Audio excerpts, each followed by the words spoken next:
Ah, je suis très content de vous retrouver tous. J'espère que ça durera très longtemps. En tous les cas, c'est mon plaisir.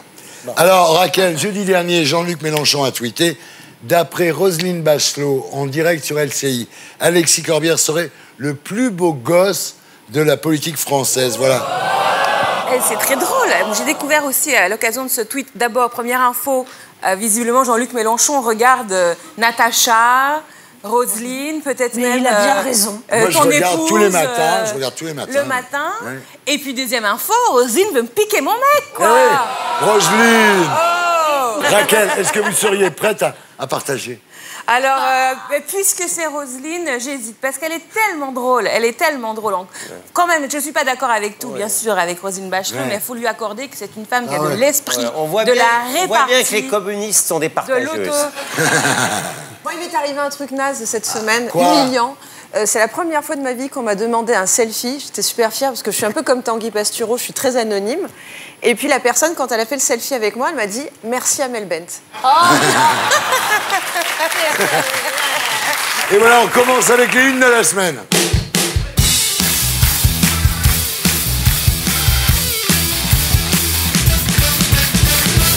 Je commence avec vous. Votre une de la semaine, William.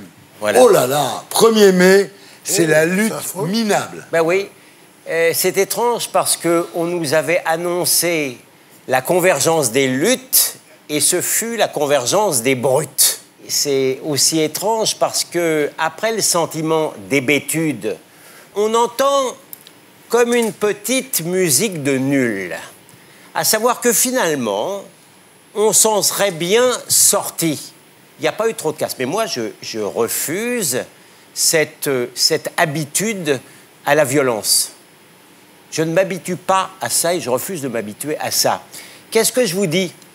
Depuis le début que j'ai l'honneur de m'adresser à vous, je vous dis deux choses.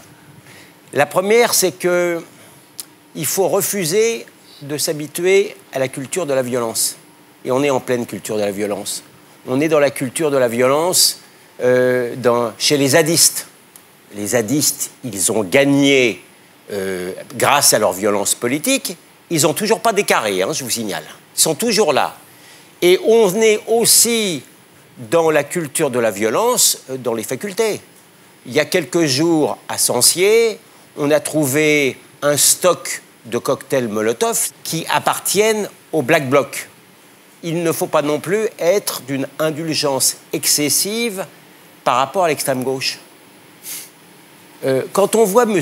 Mélenchon, ça lui est tellement insupportable d'accoler la violence à l'extrême gauche qu'il a trouvé le moyen de considérer que les petits crétins en question, ils étaient d'extrême droite. Ouais. Alors c'est vrai que le lendemain matin, après avoir reçu sa juste volée de bois vert, il s'est ravisé, il a expliqué qu'il était dans le train.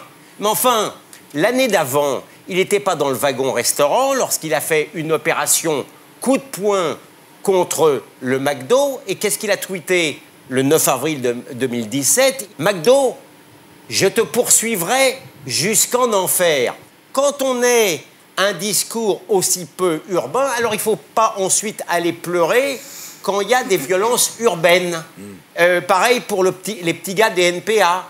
Ils considèrent que c'est la faute du gouvernement si, effectivement, il y a des violences comme celles auxquelles on a assisté. Alors, ce que je veux vous dire, c'est que pendant 50 ans, on a dressé le peuple à guetter avec vigilance le fascisme uniquement du côté droit. Eh bien, il est temps de guérir de cette hémiplégie mortelle. Voilà, bon, ça, d'accord. Moi, j'ai un message pour ces types. Je leur dis, ayez le courage de vos propres modalités de lutte. Voilà, au lieu de parasiter les modalités des luttes de ceux qui, eux, veulent revendiquer pacifiquement. Voilà, bravo, t'as raison. Donc, non, écoute-moi bien. Moi, je dis à ces mecs-là, franchement, vous dites que vous êtes autonome, mais vous n'êtes pas autonome. Vous n'êtes pas autonome. Vous êtes des rigolos. Voilà. Tout ce que vous permettez, avec votre parasitage, c'est de permettre à des gens comme Gilles-William Godnadel d'expliquer que tous les syndicalistes et toute la France insoumise, ce sont des violents. Bravo, les gars. Bravo. À dégager. On passe à Franz-Olivier Gisbert. Votre une, mon petit. Alors, Trump, j'aime pas ce type, il est narcissique, vulgaire, hystérique, enfin bon, bref. Ouais. Mais voilà, je vais essayer d'être honnête, parce que je trouve qu'il est en train de remporter quelques victoires coup sur coup.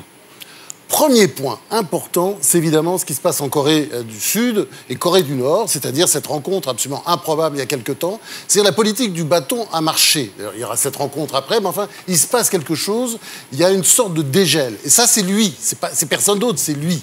Premier point. Deuxième point, Téhéran.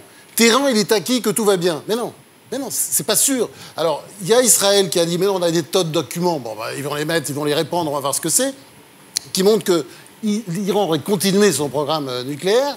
Et puis il y a aussi la politique actuelle de l'Iran qui est extrêmement agressive vis-à-vis du Maroc, par exemple, à travers le Polisario. Il se passe quelque chose. Il y a une rupture des relations diplomatiques entre l'Iran et le Maroc. Ouais. Qu'est-ce que l'Iran va faire au Maroc? Je ne sais pas. Hein, c'est bon. Enfin bref. Troisième point, Jérusalem. Alors Jérusalem, quand Donald Trump a décidé d'envoyer un ambassadeur, l'ambassadeur américain serait à Jérusalem, il y a eu une levée de boucliers, on a annoncé l'embrasement du Proche-Orient. Qu'est-ce qui se passe? Rien. Pas grand-chose, même rien. Pourquoi? Parce qu'aujourd'hui, il apparaît, maintenant, aujourd'hui, tout le monde commence à reconnaître que, en fait, la capitale historique d'Israël, depuis 3 millénaires, s'il vous plaît, excusez du peu, c'est effectivement Jérusalem. Et on voit aujourd'hui que les choses se retournent d'ailleurs contre l'autorité palestinienne. Moi, je souhaite un État palestinien, bien entendu, je veux un État palestinien, mais l'autorité palestinienne aujourd'hui, c'est pas très reluisant. Hein. Mahmoud Abbas, avec ses ignobles, des propos ignobles d'un antisémitisme affreux, qui explique un peu ce qui est arrivé pendant la guerre, de toute façon, il avait un peu cherché. Oui, le président de l'autorité palestinienne, c'est ce qu'il a dit. Ensuite, bon, Hamas de l'autre côté, enfin, on voit très bien, il y a un problème de ce côté-là, mais c'est pour ça qu'on doit s'occuper des Palestiniens et les aider à s'organiser. Vous croyez à la fable des 2 États, vous? Oui, je crois qu'à un moment donné, bien sûr. Israël colonise la Palestine. Jérusalem-Est. S'il va y avoir 2 États un jour, non, pourquoi il colonise la Palestine? Vous avez posé la question, non? Je me suis évidemment posé la question. Et vous n'avez pas trouvé de réponse? Non, je n'ai pas trouvé de réponse parce que tant qu'on reste dans cette situation, tant qu'on reste dans cette situation, évidemment. Absatou, votre une, Absatou aussi. Alors ma une, elle concerne Facebook. Facebook, ce réseau social créé par des jeunes pour les jeunes.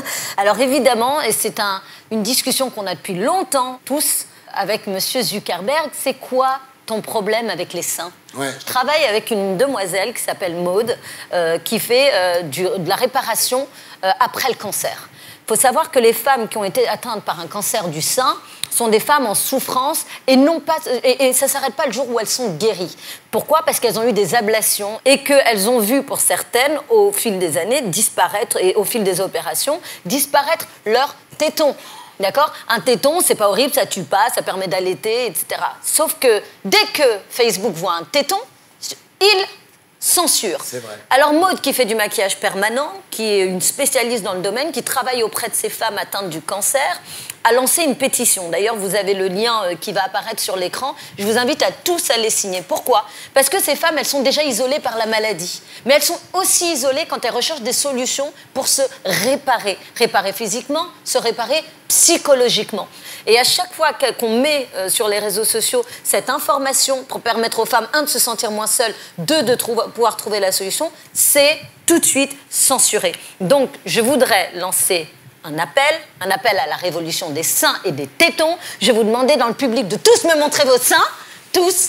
Voilà, montrez-moi vos tétons. Bien. Voilà. Ils sont beaux. Ils sont beaux, ils sont gros, ils sont formidables. Et je voudrais, Thierry, dans ton émission qui me permet cela et qui ne va pas censurer comme Facebook, c'est qu'on fasse des captures d'écran de tous ces beaux seins et qu'on les mette tous sur les réseaux sociaux en mettant le hashtag Vive les seins pour que Facebook ne puisse pas tout censurer. Mais ils le pourront, mais voilà, c'est notre bien, petit... bravo. Bravo, Absatou. Merci. Natacha, votre une de la semaine. Ma une est d'abord un hommage et une pensée pour une petite fille et par le calvaire que vit sa famille. Simplement, est née, comme à chaque fois quand ce genre de drame arrive, une polémique juste après sur la question de la récidive. Puisque l'homme qui a fait subir cela à la petite Angélique avait commis un viol en 1994. Alors, il faut bien comprendre qu'il a, pendant 24 ans, il n'a pas récidiver. Et tout à coup, ça bascule. Pourquoi? On ne sait pas. Sauf que quand on entend des gens expliquer, ces gens-là, il faut les enfermer à vie, etc. Ouais. Moi, je veux bien. On peut décider qu'on enferme à vie tous les pédophiles. Les spécialistes, notamment les avocats de Innocence en danger, qui est une association qui connaît très très bien ces questions-là, expliquent, attention, déjà, premier point, il ne faut pas confondre les pédophiles avec les violeurs habituels. La pédophilie, disent-ils, est une perversion, une maladie mentale dont on ne guérit pas. Au mieux, on est abstinent. Mais ça signifie quoi, ça? Ça signifie qu'il faut un suivi psychiatrique. Ça signifie qu'il ne faut jamais lâcher ces hommes-là dans la nature sans qu'ils aient en permanence ce suivi. Or, pour l'instant, alors la justice a mis très longtemps à comprendre cela. Elle ne l'a pas encore suffisamment compris pour une raison simple aussi, c'est que la psychiatrie est morte en France. Il faut aller se promener dans des hôpitaux psychiatriques, dans des centres, pour comprendre à quel point on manque de moyens, de possibilités d'accueillir les gens, de les accueillir en ambulatoire ou de les garder, d'avoir suffisamment de lits. Premier point. Deuxième point, il y a ensuite la façon de s'adresser à ces pédophiles avant qu'ils ne basculent. Et là, il faut dire que l'Allemagne a tenté depuis quelques années quelque chose qui a fait polémique en France, fait passer à la télévision un spot publicitaire.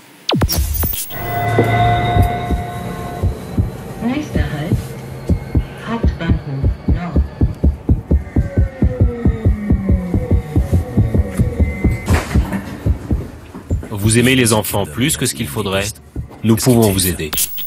Voilà, il s'agit d'inciter les gens qui ont ce genre de pulsion à tout simplement aller consulter, aller voir des groupes de parole. Pourquoi? Parce que là aussi, les spécialistes le disent, le pédophile qui est passé à l'acte, c'est trop tard. On ne le rattrape pas. Donc c'est avant qu'il faut agir, c'est sur ceux qui ont ce genre de pulsion et qui veulent s'en sortir. Mais encore une fois, ça nécessite des structures, des associations et ça nécessite d'en parler. Ça nécessite du pognon dans un pays qui n'en a plus, malheureusement. Ou qui ne veut pas le mettre là-dedans. Bon, on passe à la une de Raquel Garrido, là, maintenant.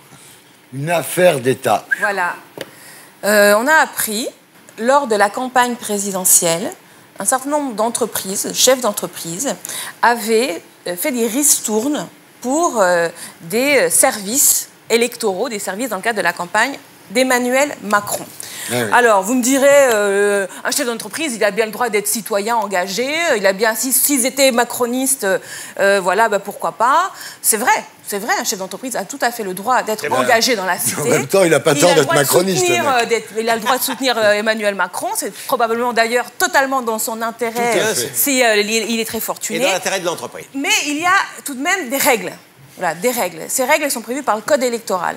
Et le Code électoral, en son article 52-8, prohibe pour une entreprise le fait de sous-facturer une prestation. Voilà. C'est absolument interdit pour une personne morale de faire des cadeaux, voilà, de ne pas facturer au prix du marché, parce que ça c'est considéré comme un déséquilibre entre les différents candidats. Or, en campagne électorale, ce que l'on cherche le plus, c'est l'égalité entre les candidats.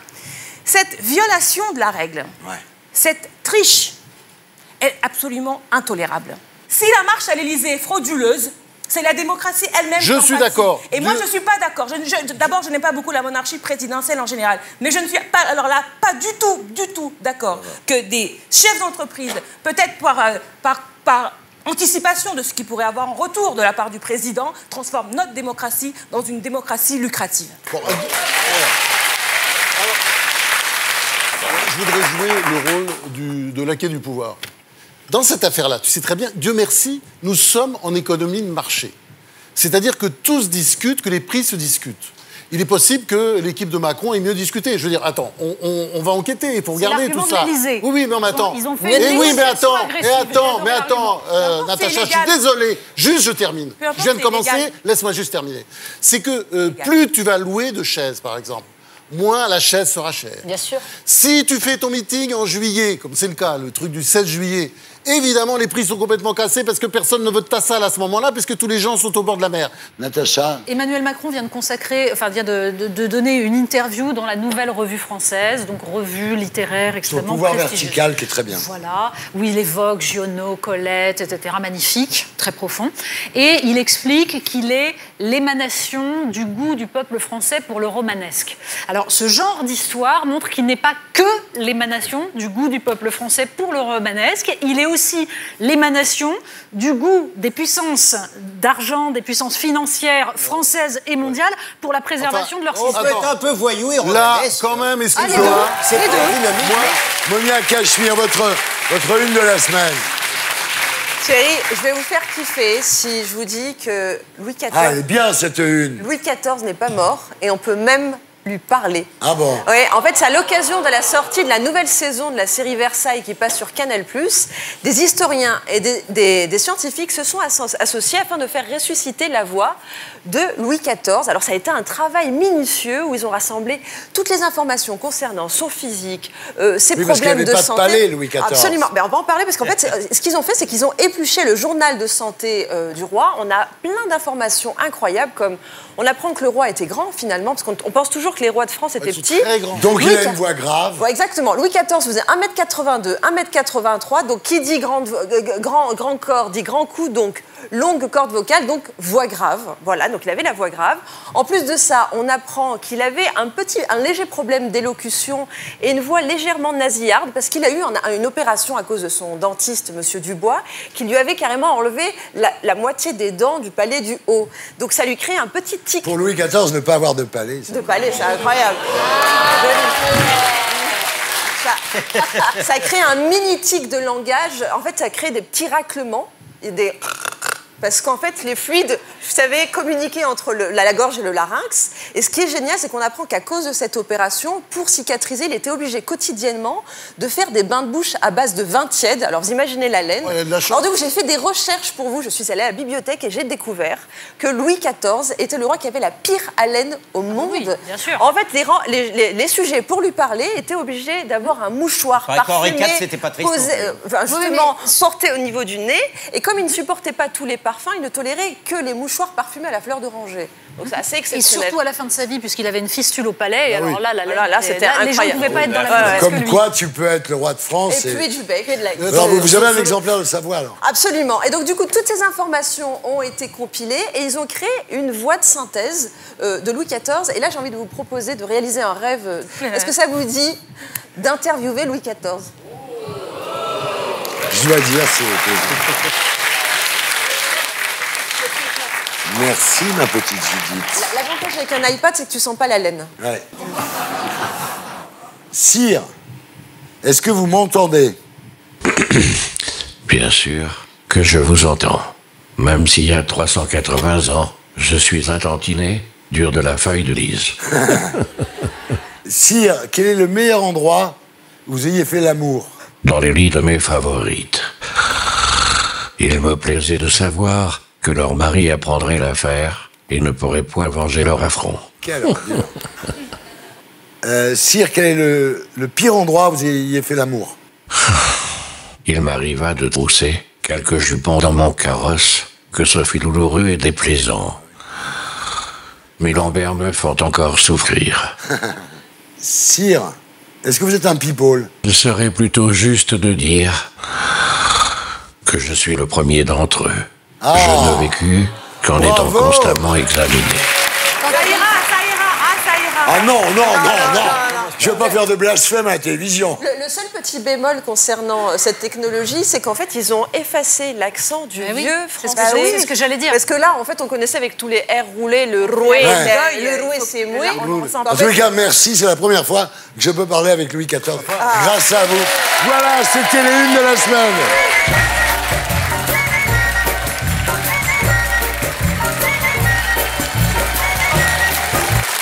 Et maintenant, j'accueille notre invité fil rouge. C'est le journaliste politique et écrivain Jean-Michel Apathy.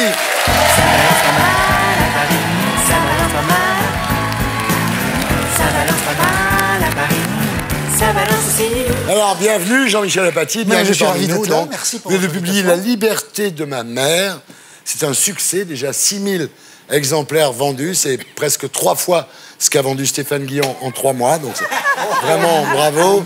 C'est un roman auto-édité avec la plateforme Amazon qui paraîtra au format poche chez J'ai lu en juin prochain. C'est devant le succès, évidemment. Énorme succès. Il court au succès. Terrible. Vous y racontez la façon dont vos parents ont vécu mai 68 dans la campagne basque. On va en parler.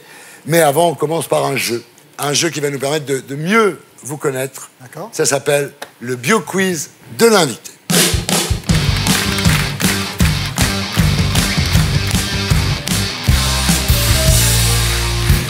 Dans quel village du Pays Basque Jean-Michel Apathy est-il né? Larori, Mandibieux, Montcaillol. Mandibieux, Montcaillol, Larori. Montcaillol, Larori, Mandibieux. Où Jean-Michel Apathy est né dans une étable, en fait, à la frontière espagnole. Montcaillol, Larori, Mandibieux. Ouais. Waouh! Bravo. Je suis impressionné. Mais ça existe vraiment. Ah oui, ça existe, oui. Alors, en quoi Catherine Apathy, la mère de Jean-Michel Apathy, était-elle une femme moderne? Elle fumait des camels, elle conduisait sa propre voiture, elle prenait la pilule, elle avait un amant. Les 4. Les quatre, bravo. Absatouci. Et vous écrivez dans votre livre La liberté de ma mère, donc, vous dites, en parlant de votre maman, c'était de nous tous la plus révolutionnaire. Oui, parce qu'elle était... elle ne revendiquait pas des droits, mais elle tenait à exercer tous les droits qu'elle pouvait exercer. Donc elle était, de ce point de vue... C'est Raquel Garrido de l'époque, en fait. Absolument. Voilà, un peu, oui. C'est ça. Pourquoi Jean-Michel Apathy a-t-il fait un ulcère à l'estomac lorsqu'il avait 18 ans? Parce qu'il travaillait trop, parce qu'il picolait trop, parce qu'il fumait trop, parce qu'il mangeait trop d'étorquis, le fameux fromage basque, ou parce que la jupe de sa mère était trop courte. Parce qu'il tweetait trop. Il travaillait trop.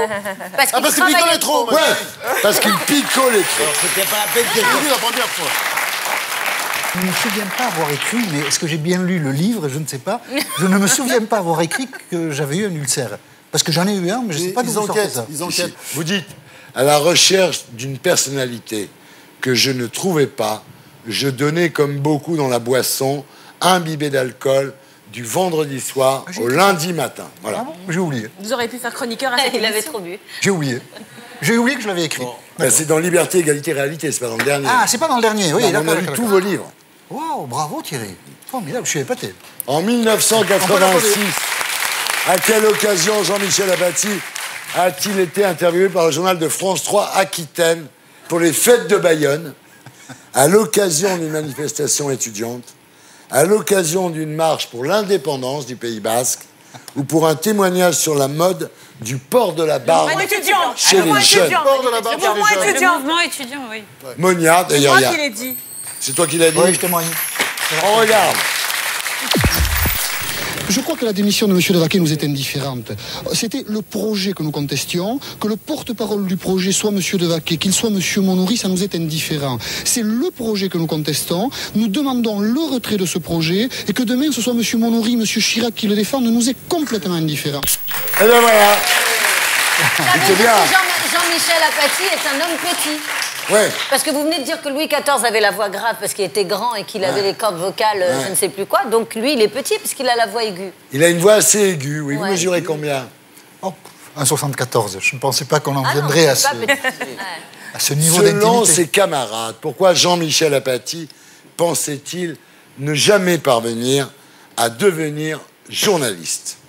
Parce qu'il n'avait pas fait Sciences Po, parce qu'il était trop rural, parce qu'il avait l'accent du Sud-Ouest ou parce qu'il n'était pas juif? L'accent du Sud-Ouest. J'adore. Les 4. Oh, j'adore. Parce qu'il n'y avait pas Sciences Po. Ben, tous. L'accent. Tous, les trois? Les quatre? Aucun. Non, en fait, il avait 2 camarades qui lui ont dit, tu sais, la presse est tenue par les juifs. Et lui, il s'est dit, comme je suis basque et catholique, j'ai aucune chance de trouver ma place dans la presse. Mais il pouvait se convertir. C'était une possibilité. Enfin, voyons. C'est dur. Hein. On vous aurait fait des facilités. Quel autre métier a exercé Jean-Michel Apathy? Vendeur de voitures, coiffeur, tourneur-fraiseur ou gigolo? Voiture. Coiffeur. Vendeur de voitures. À Biarritz, chez Fiat, mais il a été aussi serveur au Café de la Poste, pas petit, enfin vous avez fait plein de métiers. D'après Jean-Michel Apathy, faire remarquer à quelqu'un qu'il a un accent, c'est du snobisme, du racisme, du salafisme ou du nazisme. Du racisme, absolument. Qui a dit racisme, c'est toi? Il dit dans la politique, il faut parler parisien, il faut montrer qu'on a lu des livres, qu'on est intelligent, qu'on est cultivé, qu'on est un être délicat, qu'on est élégant. Quand vous avez un accent du Sud, vous ne pouvez pas être comme ça.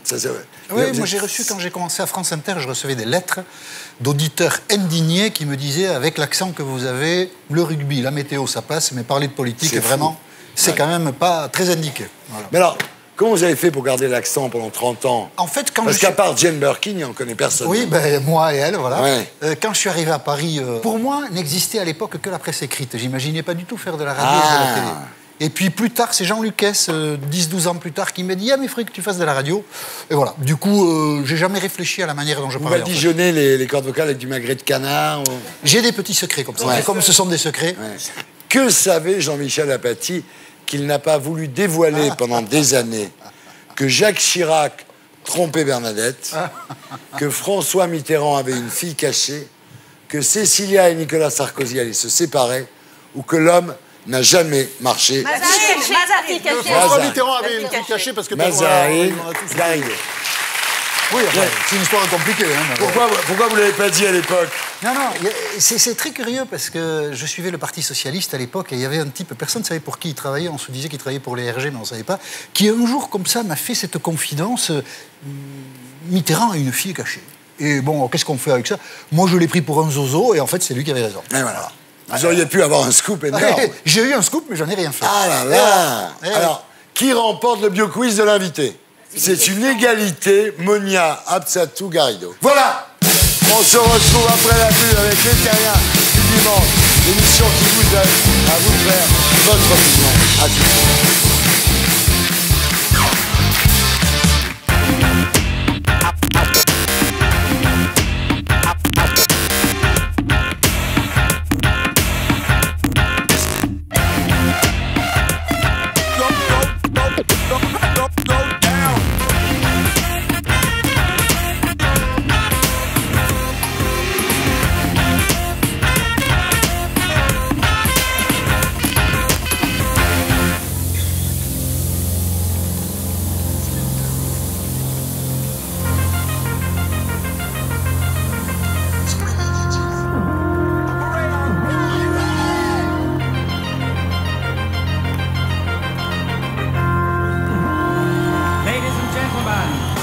Salut les terriens du dimanche. Bienvenue dans l'émission qui vous aide à nous faire votre opinion. Ce soir, face aux 7 mercenaires, Jean-Michel Apathy avec Iron Girl, Natacha Polony, pour détourner un avion, en fait, dedans. Elle est là, Raquel Garrido. Alors, je t'ai demandé un peu d'argent de poche à tes parents. Elle avait déjà créé sa boîte, Absatoussi. C'est la chroniqueuse la plus élégante de la télé, Cachemire Monia. Il est végétarien, mais il dévore les politiques. Franz-Olivier Gisbert, l'avocat qui se défend très bien lui-même. Gilles William Goldnadel et notre invité fil rouge, Jean-Michel Apathy. Alors, vous avez un slogan, je vais me dire s'il vous plaît ou pas. Attention, un Apathy peut en cacher un autre. Quelle créativité. Pas mal. Pas mal. Parce qu'en fait, on se méfie pas quand on vous voit avec votre accent sympathique comme ça. Là. Et en fait, derrière, pam. Donc, un Apathy peut en cacher un autre. Et vous avez aussi votre sample. Ça balance pas mal à Paris. Ça balance pas mal. Ça balance pas mal à Paris. Ça balance aussi. Il vous plaît le sampleur? Parce que c'est vrai que vous balancez. Hein. Toute la journée sur Twitter, vous balancez quand même. Hein. Je me retiens. Oh mon Dieu! Vous savez pas combien je me retiens, Thierry. Ah d'accord. Combien je réfléchis avant d'y aller. L'émission s'appelle Les Terriens du dimanche. Le groupe Les Gréments de Fortune et le hashtag LTD. Et on passe maintenant à l'invité fil rouge face aux 7 mercenaires. Alors, Jean-Michel Apathy, les 7 mercenaires ont chacun une question à vous poser. Mais comme Jérém Starr n'est pas là, c'est moi qui fais le 7e.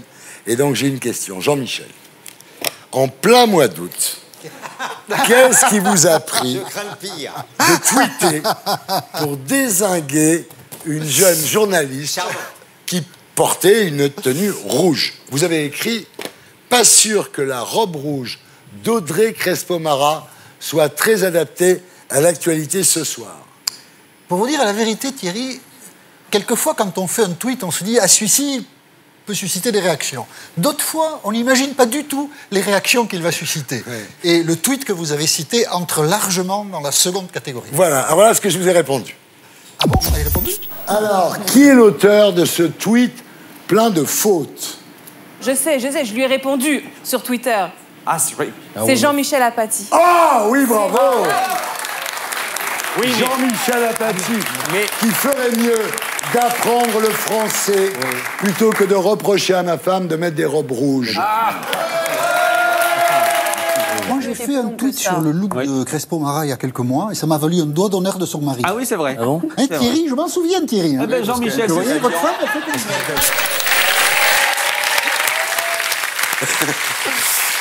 Ouais. Honnêtement, c'est quoi le problème? On n'a pas le droit de mettre une robe rouge?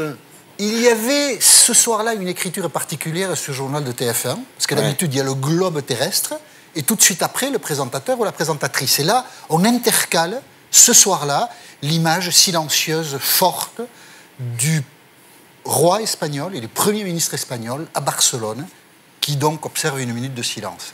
Et tout de suite après, la présentatrice vient avec cette robe rouge qui m'a semblé, c'est ce que j'ai dit dans le tweet, dont je n'imaginais pas que des mois après encore, on en parlerait. Ah bah oui, c'est pas, ça va durer des années.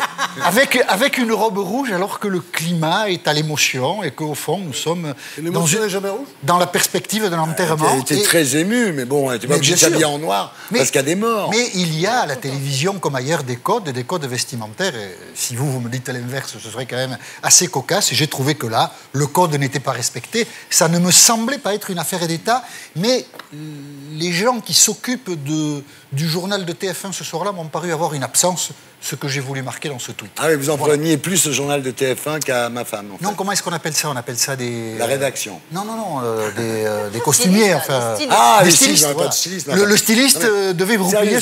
Le styliste devait replier. Non, mais je vais vous dire, après... Mais c'est pas très grave, non, c'est pas grave, mais il faut quand même avoir pas de vie en plein mois d'août pour tweeter ça. Je sais pas. Alors, je dirais l'inverse, moi. Non, je dirais l'inverse. C'est vrai. Il faut être super reposé, super détendu pour faire ça. Franchement, vous donnez des leçons de journalisme comme ça. Non, c'est pas des leçons de journalisme, c'est des leçons de stylisme. D'accord. Ah oui, vous êtes styliste. D'accord. Il est styliste. D'accord. Mais que l'homme en noir dise qu'il n'y a pas de code de couleur à la télévision, ça m'a toujours fait marrer quand même. C'est fini, on n'en parlera plus jamais. On n'en parlera plus jamais. Jamais, je vous promets. Thierry et moi, on n'en ça parlera plus jamais. Ça sera pas comme Fogiel. Ça passera. Il n'y aura plus de doigts d'honneur. Non, c'est fini, non. Terminé. C'est fini. On efface. Alors, Monia, vous avez une question pour Jean-Michel? Sur la robe rouge, on va rebondir sur cette leçon de stylisme, parce que vous avez aussi donné des leçons de stylisme à Aurore Berger. Oui, c'est vrai. D'ailleurs, on va regarder un peu un extrait de C'est à vous, où vous avez commenté la fameuse robe d'Aurore Berger. On regarde. On s'habille comme on veut. Non, pas tout à fait. On ne peut pas dire ça quand même. On s'habille en fonction du lieu où on va. Quand on va à un enterrement, on réfléchit comment on s'habille. Et la manière dont on s'habille, pour une femme comme pour un homme, peut être un parasite par rapport au discours, aux propos que l'on tient. Et peut-être que votre tenue, pour le dire clairement, n'est pas très adaptée à une prise de parole politique un peu... qui a toujours un peu de solennité, au fond. Alors, Jean-Michel Apathy, on va passer l'épisode... Je crois que je vais me reconvertir dans le stylisme. Ouais. Je pense que j'ai un truc, là. Il y a de l'avenir, maintenant. Ouais. J'ai un truc. Christina Cordula, gare à toi. Non, mais Jean-Michel Apathy, on va passer l'épisode délicieusement érotique où vous et moi, nous avons beaucoup échangé à ce sujet, où vous, coquin, vous m'aviez traité de journaliste nul. Traité oui, et ça m'a d'ailleurs énormément excité. Ça m'a tellement excité que du coup, ça m'a donné envie de lire tout votre compte Twitter. Et j'ai découvert qu'en fait, sur votre compte Twitter, vous dézinguez tout le monde tout le monde s'en prend plein la gueule. Par exemple, là, j'ai lu le dernier tweet, c'est concernant Laurent Delahousse. Vous dites, assez bête, Laurent Delahousse a oublié de se raser sous le menton ce matin. Ça se voit sur le plateau de 20h France 2. Étonnant, non. Vous aimez bien dire étonnant, non. Oui, c'est pas de moi, étonnant, non. C'est Pierre Desproges. Ouais, mais vous le reprenez. À Pierre Desproges, Voilà. ce qui appartient à Pierre Desproges. Deuxième tweet hater sur Fogg. Tiens, un professeur d'éthique, lui, n'a pas été suiviste, seulement mitterrandiste au temps de Mitterrand, chiracien au temps de Chirac, sarkozyste au Quel temps de connard, Sarkozy. C'est moi qui fais ça. C'est moi qui fais ça. Quelle Non, mais enfin, carrière. non, mais c'est fabriqué, c'est pas moi, ça. Non. Ça n'empêche que j'ai jamais été mitterrandiste sous Mitterrand, ça c'est une saloperie de dire ça. J'ai jamais été chiracien, ces mecs-là voulaient me virer. Et Sarkozy aussi. Et Sarkozy. Et quel enfoiré, et quel enfoiré. Il travaille à la télé nationale, la télé d'État. C'est un mensonge, c'est du fake news. On dirait Mediapart. Et ce qui est génial, c'est que vous n'en prenez pas seulement aux gens ou aux journalistes, vous en prenez même aux feux rouges. Alors là, j'ai vu, vous avez écrit 4e jour de panne des feux rouges du secteur Boulogne-Hippodrome de Longchamp. Qu'attendent les autorités pour réparer un accident? Alors, ma question est très simple. Allez-y. Jean-Michel Apathy, est-ce que vous êtes un troll? Non. Bah oui. Voilà, ma réponse est simple, non. Twitter, c'est un truc très marrant, Non. je trouve. C'est très On va en parler, journalistique, on va parler. c'est coquin, Ouais. voilà. Alors, si on prend tout au premier degré, Donc, c'est on que décède de d'une l'humour. crise cardiaque. Et je pense qu'il vaut mieux le prendre quelquefois au second. Absatou, vous avez une question pour Évidemment. Jean-Michel. Ouais, j'ai une question. Jean-Michel Apathy, j'ai lu votre livre qui évoque votre enfance dans le Pays Basque. Vous y parlez de vos parents décédés relativement tôt. Vous parlez de votre maman, cette femme qui était une femme libre, émancipée, qui est limite un peu rebelle pour l'époque. Elle boit, elle conduit. Simca Mille rouge, comme sur la couverture d'ailleurs de votre livre. Et elle a même un amant. Alors classique en 2018, sauf qu'à l'époque, c'était pas si classique que ça. Ça faisait d'elle, ou alors c'était pas su ou autre, mais à l'époque, surtout, il y a une histoire incroyable, c'est que le voisin écrit pour dénoncer une lettre où il parle justement des adultères de votre maman. Et cette lettre, vous allez la récupérer et la donner à votre mère pour que votre père ne soit pas au courant. C'est quand même, ça fait de vous, à ce moment-là, vous le dites vous-même, un agent actif de ce grand mouvement qui remet en cause l'ordre du monde qui ne serait jamais le nôtre. Alors, moi, j'ai envie de vous demander, cette femme libre qui était votre mère, qu'est-ce qu'elle vous a transmis en héritage? Je pense, d'une certaine manière, la volonté de fabriquer son destin et de ne pas se laisser entraver par les 1001 mauvaises raisons qui vous détourneraient de ce que vous avez envie de faire. Vous faites ce que vous vouliez faire aujourd'hui? Oui. J'ai un peu bataillé pour arriver à faire ce que je fais aujourd'hui. Ouais, mais vous le Mais faites. c'est quoi la réussite pour vous? Oh, la réussite, c'est... D'être invité chez Thierry Ardisson. Oui, c'est pas mal. Ce qui est rare. Franz Olivier, votre question pour Jean-Michel Apathy. Alors, les médias vont mal. Ils vont très mal. Les journalistes sont très impopulaires. Ils l'ont toujours été. Oh oui, Enfin, ils sont plus impopulaires que les prostituées. Et surtout, il y a un phénomène nouveau. C'est qu'il y a des politiques aujourd'hui qui font leur beurre sur l'impopularité des journalistes en les attaquant. Je pense à Jean-Luc Mélenchon, je pense aussi à Donald Trump, etc. Donc ça montre qu'il y a vraiment une crise grave. Je voudrais savoir pourquoi. Et pourquoi est-ce que le problème principal, ça n'est pas le côté extrêmement moutonnier de notre profession aujourd'hui? On change de chaîne, c'est toujours la même eau tiédasse, je dirais. Est-ce que c'est pas ça le vrai sujet? Est-ce qu'on n'a pas perdu le sens de la diversité? Non, je ne crois pas que les journalistes soient moutonniers. Je pense que c'est une... Ils vont pas toujours dans les mêmes directions? Il y a des trucs qu'on n'a pas le droit de dire? Non. Ah bon, tout on va n'a bien. pas le droit de dire? Bah oui, plein de trucs, oui. qu'on Lesquels? n'entend pas. Bon, je sais Qu'est-ce que vous pas, n'avez les pas le droit sujets. de dire, vous? Ah, le droit de dire, attention. Qu'est-ce que vous ne dites pas que vous auriez envie de dire? Ah, moi, je me suis jamais gêné. J'entends Oui. ce genre de choses, mais quand on essaie de concrétiser, qu'est-ce qu'on ne dit pas aujourd'hui? L'histoire des Kurdes, il y a une espèce de génocide en préparation. Alors, Rien, surtout rien, oui, mais ça, c'est rien. Et vous êtes tous là moulinés sur vous Bachar êtes al-Assad, tous aussi. etc. Ah oui. Rien. Non, mais c'est vrai, c'est ça le sujet. Mais il y a des sujets qui ne sont pas évoqués, on n'a pas le droit d'en parler. ne vous énervez pas, France. Moi, je l'ai regretté dans la radio active publique, que lors de la confrontation entre Jean-Jacques Bourdin et Louis Plenel d'un côté, Emmanuel Macron de l'autre, aucune question ne lui était posée sur les Kurdes. Oui, je l'ai regretté. Mais ça n'a pas été posé, pas parce qu'on nous interdit d'en parler, ça n'a pas été posé parce que ça a été oublié. Et je pense que c'est jamais évoqué. Dans cette On circonstance. peut regarder les journaux télé, c'est jamais évoqué. Oui, mais c'est pas de la... Et ça, c'est un sujet, pas du il y en a beaucoup d'autres comme ça. Mais oui, c'est du conformisme, bien entendu. Tout le monde va dans la même direction. Tout le monde va dans la même direction. La critique du journalisme est aussi vieille que le journalisme. Franchement. Enfin, il est impopulaire. Il y a 30 ans, il y a 40 ans. Ça n'empêche pas de se remettre en question. Il y a 30 ans, mais se remettre en question. Il est impopulaire. Laissez-le parler. Il y a 30 ans, il y a 40 ans, les journalistes écrivaient souvent ou parlaient souvent à partir de positions politiques, en défendant des projets politiques. Ça a disparu et c'est une bonne... Ah non, ça n'a pas disparu. Ça s'est professionnalisé. Ça s'est même généralisé. Mais moi, quand j'ai commencé dans ce métier, j'ai rencontré des journalistes qui avaient la carte du RPR, qui avaient la carte du Parti Socialiste, qui avaient... Mais oui, mais c'est pas bien. C'est plus... Vous n'avez jamais voté en tous les cas. Si, moi je vote blanc depuis 1988. Voilà.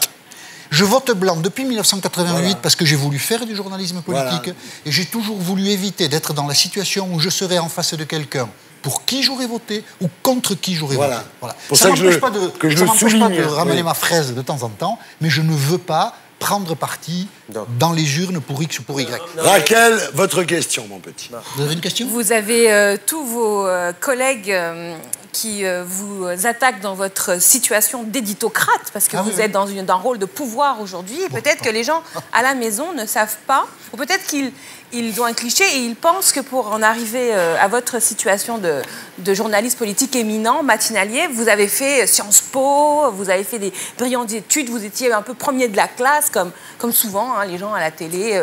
Et moi, je vous ai vu dans un documentaire où j'ai découvert qu'en fait, vous étiez un cancre. Et ça m'intéresse beaucoup parce que je pense qu'à la maison, il y a beaucoup de parents de cancres, il y a beaucoup de cancres. On vous a vu tout à l'heure répondre pendant le mouvement de 1986, le mouvement de Vaquet. En fait, vous étiez étudiant, mais vous étiez étudiant âgé, parce que vous êtes retourné à la fac tard. Alors racontez-moi un petit peu ce que c'est que le parcours d'un cancre. Je vais vous raconter le parcours rapide, mais pour vous dire en fait autre chose, Raquel. J'ai quitté l'école à 14 ans en ayant eu le BEPC au repêchage dans beaucoup de difficultés. J'ai travaillé pendant 10 ans, j'ai été garçon de café, j'ai vendu des voitures. Et puis, en 1982... j'ai fait 3 choses, comme ça c'est assez bref. Je me suis inscrit à l'université de Pau pour passer l'équivalent du baccalauréat, suivre des cours pour passer l'équivalent, à la piscine municipale de Pau pour apprendre à nager et au Parti Socialiste pour apprendre à vivre. Voilà. Et je me suis reconstruit un peu comme ça. Après, j'ai fait une maîtrise de droit, une école de journalisme avec la volonté de faire du journalisme politique. Je pense que mon parcours n'est pas supérieur aux autres. Il n'est pas inférieur, mais il n'est pas supérieur. Je trouve que c'est une perversion de l'esprit que de stigmatiser les gens qui font des études brillantes. Aujourd'hui, on en est là. Parce qu'on nage un peu dans la jalousie dans ce pays, dans l'aigreur. C'est un peu le cas à propos du débat précédent, et ça l'est aussi. Quelqu'un qui fait un parcours scolaire brillant, qui fait Sciences Po, qui puis ensuite fait une école de journalisme, mais c'est très bien pour lui. Moi, j'ai envie que mes enfants réussissent leurs études plutôt qu'ils n'échouent. Et on en arrive à stigmatiser ces parcours d'exception. Enfin, non, ces parcours brillants, pas d'exception. On a quand même une psychologie collective qui est inquiétante à bien des égards. Nous sommes un peu dépressifs.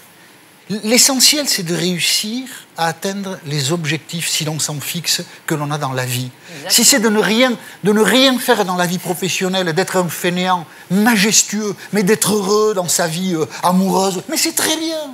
Voilà. Parfait, je suis d'accord. Je suis d'accord avec ça. Gilles William, c'est à vous maintenant. Votre question.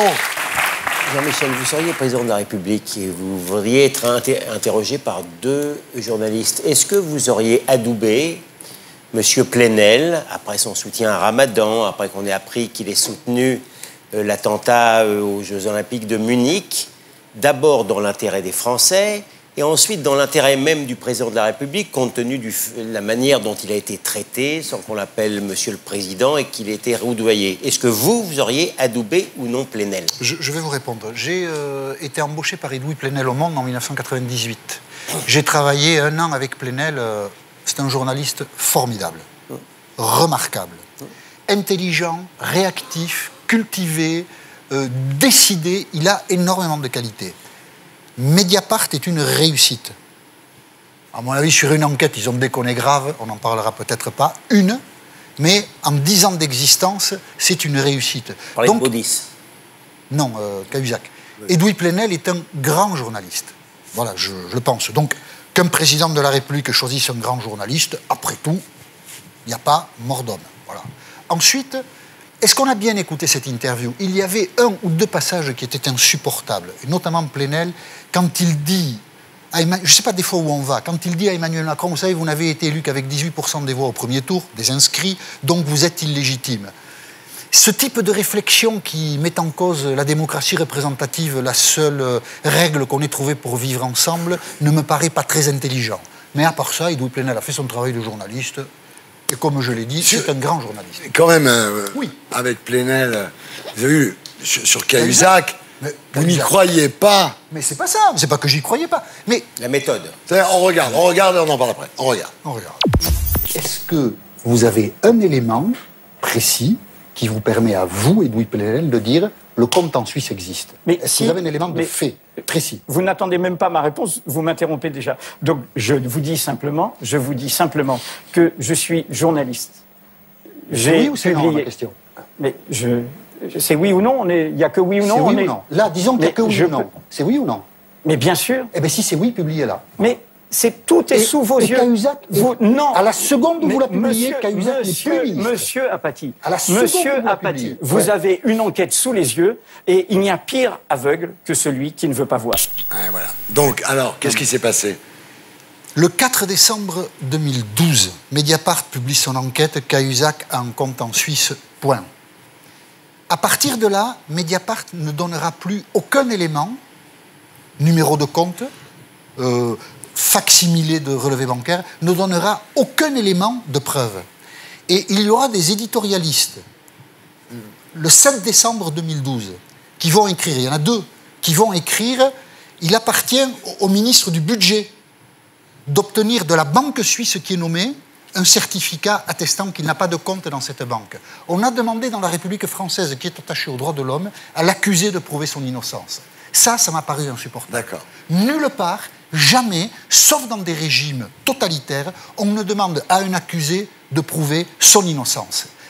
Mediapart, l'histoire, elle est facile à comprendre après coup.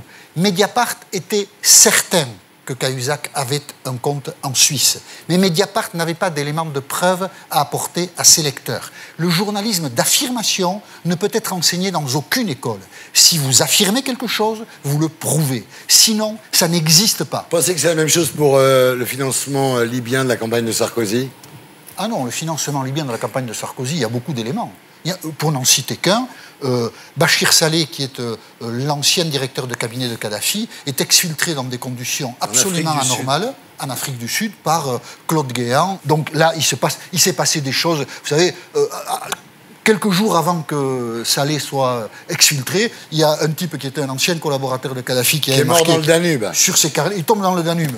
Et la police, pas de chance. Et la police dit c'est un accident. Ah ouais, pas de chance. D'accord, donc vous êtes beaucoup plus sûr de l'affaire libyenne, en fait, que du plan Cahuzac, quoi. Alors, je ne sais pas s'il y a 50 millions, mais il y a quelque chose. D'accord. Natacha, votre question. Sur cette question de ce qu'est le journalisme, c'est assez intéressant parce que vous avez un parcours, vous avez été journaliste de terrain, vous êtes devenu ensuite éditorialiste. Moi aussi, j'ai été journaliste de terrain, je suis devenu éditorialiste. On est plusieurs à avoir fait ça, France, de la même façon. Et simplement, par exemple, vous avez toujours expliqué que vous étiez journaliste et que moi, j'étais idéologue. Et ça m'étonne, j'ai tendance à penser que l'idéologue, c'est toujours celui qui ne pense pas comme moi. C'est-à-dire, c'est toujours l'autre, l'idéologue. Alors, est-ce que finalement, l'un des problèmes du journalisme, qui évoquait France, le fait que, finalement, on a l'impression que les journalistes ont tendance à tenir le même discours ou à aller dans le même sens, ne vient pas du fait que, en tout cas, ils sont tous persuadés de leur objectivité absolue.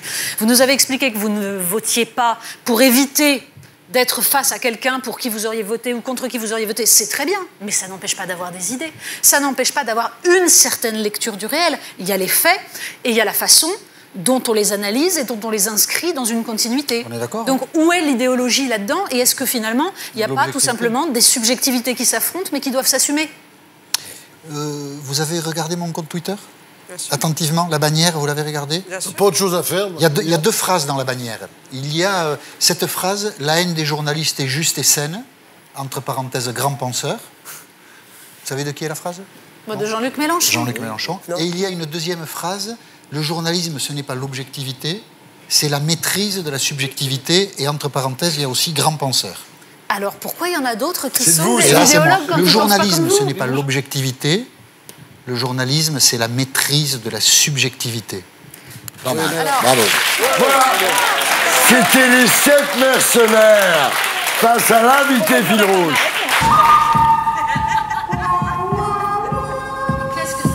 Et maintenant, les fausses infos qui sont plus vraies que les vraies. Et inversement, c'est fake, no fake.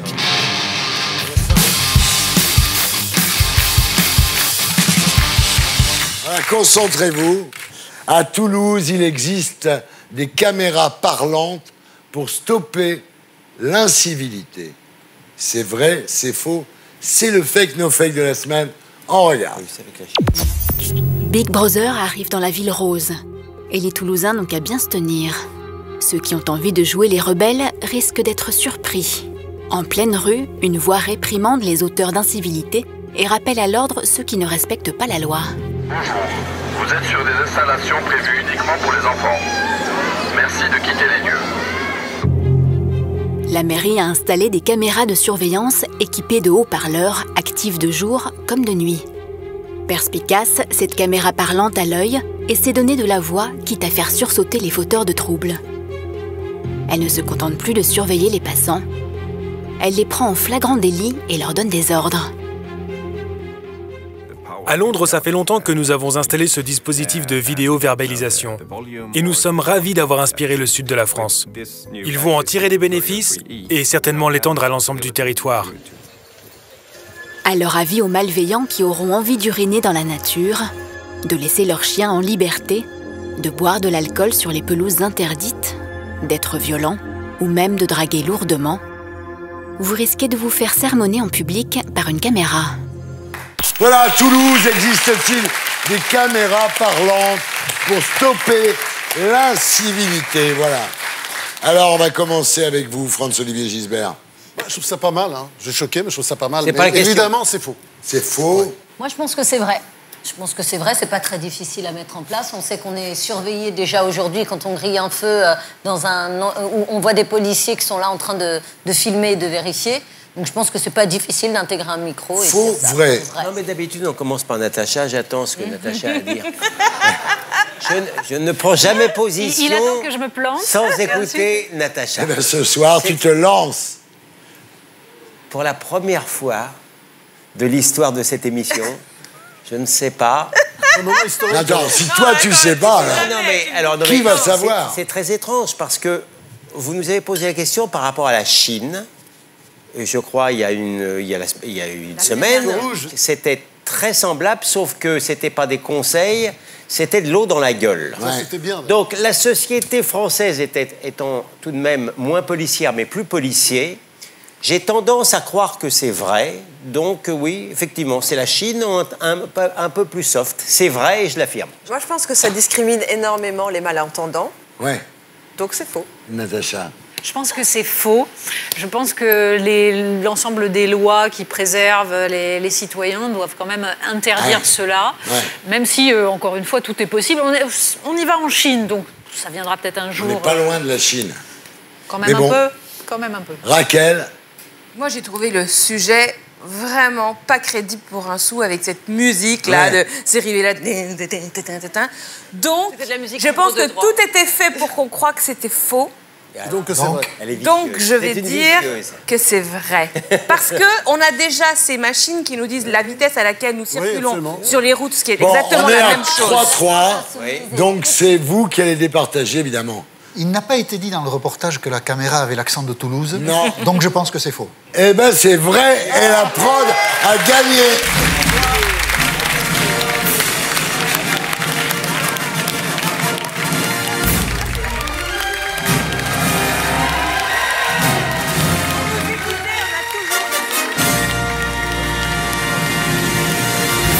Et maintenant, on passe en zone libre. C'est la France qui ose avec Absatoussi.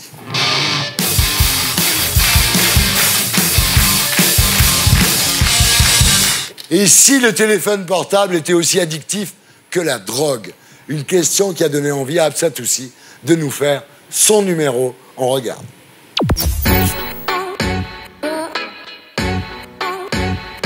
You used to call me on my cell phone. Night when you need my love. Call me on my cell phone. Je regarde toutes les 10 minutes, ouais. Je passe 3-4 heures devant mon téléphone portable. Je fais pas 6 heures, 7 heures par jour. Hein. Par exemple, dès que j'ai plus de batterie, je me dis mince, comment je vais faire quoi? Si je veux joindre quelqu'un, si on veut me joindre, je suis pas joignable, c'est pas possible. Donc c'est vrai que c'est une addiction au final. Ever since I left the city, you got a reputation for yourself. Pour beaucoup de nos contemporains, le portable est devenu une sorte de doudou sans fil. Et d'ailleurs, on sait que l'être humain, entre autres en France, va ouvrir son portable jusqu'à plus de 100 fois par jour. Je m'en sers pour les réseaux sociaux, informer mes amis, discuter avec eux, savoir ce qu'ils font. Pour voir si j'ai une notification Facebook, Instagram, un nouveau mail, un texto.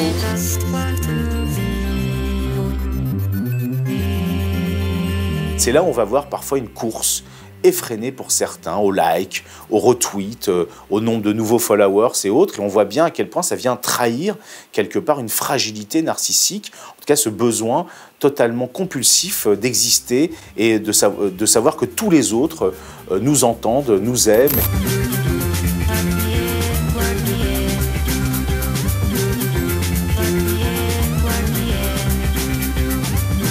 Finalement, on voit bien voir que les gens qui postent leur humeur du jour, ce besoin d'exister, de besoin qui vient comme trahir finalement un profond sentiment de solitude. Il y a eu une sorte de coming out d'un des ingénieurs de Facebook qui a inventé le concept du like. Et il a évoqué qu'il avait inventé une forme de monstre. Finalement, les grands amateurs de Twitter, voire les accros à Twitter, sont souvent des journalistes. Peut-être que M. Apathy a un besoin parfois d'exister à tout prix.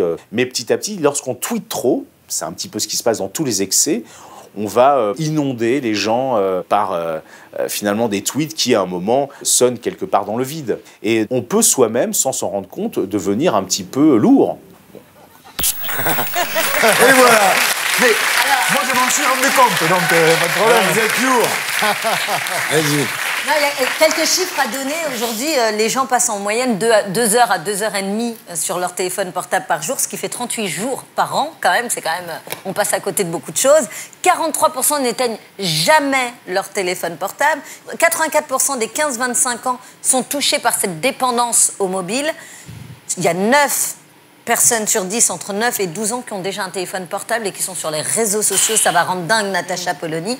79% préfèrent se passer de l'alcool pendant une semaine que d'Internet. 66% préfèrent arrêter le sport que de se passer d'Internet. Oh là là. C'est complètement dingue. Alors, la cyberaddiction n'est pas encore reconnue comme une pathologie au sens scientifique du terme, mais il y a un business assez fou qui se développe autour, c'est les cures détox. Je pense qu'ici, nous en aurions tous grandement besoin. Moi, perso, je dois passer 6 heures, 7 heures par jour sur mon téléphone, sur les réseaux sociaux, etc. Toi, non, t'as pas besoin. Mais toi, moi, j'ai un smartphone depuis 2 mois, en fait. Oui, parce que lui, il était encore à l'ancien Nokia où il n'y avait pas Internet. Clapé, absolument. Exactement ça. Alors, des conseils du psychologue, c'est surtout de couper les notifications pour reprendre un peu le pouvoir sur son téléphone. Il faut savoir que sur les enfants, c'est dramatique. Natacha en a parlé à plusieurs reprises ici. C'est des difficultés d'apprentissage, des retards de langage, des troubles du sommeil, des problèmes de surpoids. Donc, c'est pas rien du tout. Pendant tout ce temps qu'on passe, finalement, on regarde sur les réseaux sociaux ce qu'a fait le voisin, on essaye de se tenir au courant de l'actu, on passe à côté de la vie et on passe peut-être à côté de l'amour, n'est-ce pas, monsieur Apathy? Je vais réfléchir. Sérieusement, vous passez combien de temps par jour, vous? Moi, je ne tweete pas beaucoup. Hein. Je fais les codes. Ah non, je fais 3-4 tweets par jour. Vous êtes un des plus gros tweeters de Paris. Mais pas du tout. C'est une légende. Alors, on va regarder. 3-4 tweets par jour, non. Ouais. Et vous savez qu'à chaque fois que vous recevez une notification, monsieur Apathy, sur votre téléphone, ça vous envoie, sans le savoir, une petite décharge de dopamine. Et vous êtes là tout de suite à aller recharger tout. Ouais. Est-ce que je peux défendre Twitter, moi? Allez-y, on vous écoute, bien sûr. Après, Gilles. Mais pourquoi je passe toujours après Gisbert? Parce que c'est comme ça. C'est de l'antisémitisme. Oui. J'ai la faiblesse de le penser. Est-ce que je peux défendre Twitter? Parce que c'est vrai que je ne défendrai pas Facebook, qui est quelque chose d'extrêmement narcissique. Dans Twitter, il y a 2 utilisations. Soit vous faites des tweets, j'en fais pas, moi je retweete des trucs de temps en temps, soit surtout vous en servez pour vous informer, vous avez le monde devant vous, c'est-à-dire vous êtes... Voilà, c'est une agence de presse, c'est comme l'AFP d'autrefois. Moi j'adore l'info depuis c'est toujours. le fil AFP. J'adore l'info, je regarde le matin, c'est le premier truc que je fais, et il y a toutes les infos. Je suis abonné évidemment à tous les grands sites d'info. Mais tu ne peux pas nier que c'est quand même une poubelle aussi, Twitter. Ah oui, mais ça, la poubelle, je le regarde pas. Il n'y a pas un réseau social qui développe autant de violence que Twitter. Twitter. Oui, mais moi, je me suis fait insulter de tous les noms. Je suis traité sur Twitter. d'étron, on dit tue-le. J'en ai rien à foutre, je ne regarde pas. Le tweet de Jean-Michel, j'avais même pas vu. Je regarde, je vais vers l'info. Garrido. Moi, je pense que vous êtes addict. Surtout l'été, parce que moi je suis addict aussi. Au mois d'août, Voilà, moi là où je vois votre addiction, c'est que moi par exemple l'été j'arrive à peu près à poser le téléphone, j'arrive aussi à peu près à convaincre Corbière de poser le téléphone, ce qui fait que de temps en temps on a des vraies conversations IRL. Il fait ce que tu veux, Corbière, de toute manière. Tu le tiens, Corbière. Mais pendant que même Corbière n'est pas sur son smartphone, je vous imagine au bord de la piscine, je me dis, mais il s'est disputé avec son amoureuse ou avec ses enfants. Vous n'avez pas autre chose à imaginer Non, mais de ce que je fais en vérité, c'est parce que je reçois des notifications qui me disent que vous parlez de moi. Alors, parce que vous en avez fait des tonnes cet été parce que j'étais à l'émission. Alors là, vous en rajoutiez sur C8 et Bolloré, et Ardisson et le capitalisme. Ah, il t'a fait ça, il t'a fait ça. Tout l'été. Alors, moi, j'essayais d'avoir des notifications. Jean-Michel Apathy. Je t'assure qu'il s'est occupé de moi aussi cet été. Alors, du coup, moi, je me pose une question parce que, en fait, vous avez deux espaces. Votre espace, c'est la matinale où vous faites, voilà, le journaliste très sérieux, etc. Et votre espace Twitter où vous faites le clown. Et c'est très drôle. Dr Jekyll et Mr Tweet. D'où l'idée d'un apathie peut en cacher un autre. Voilà. Mais est-ce que du coup, on ne peut pas vous retourner la question que le reproche que vous avez fait à Aurore Berger, qui est de dire, quand vous avez une fonction sociale, est-ce que vous ne devez pas faire attention à la façon dont vous vous présentez dans l'espace ? Bonne question, Raquel. Et est-ce que du coup, votre attitude, votre comportement un peu, on va dire, cavalier sur Twitter, est-ce qu'il n'est pas contradictoire avec le statut que doit avoir un journaliste sérieux ?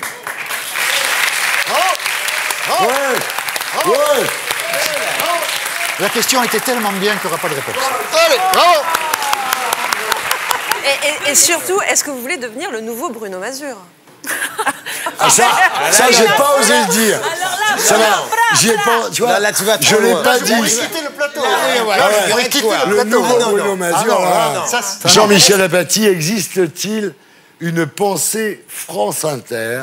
Réponse après la pub dans la deuxième partie des Terriens du dimanche, l'émission qui vous aide à vous faire votre opinion. À tout de suite.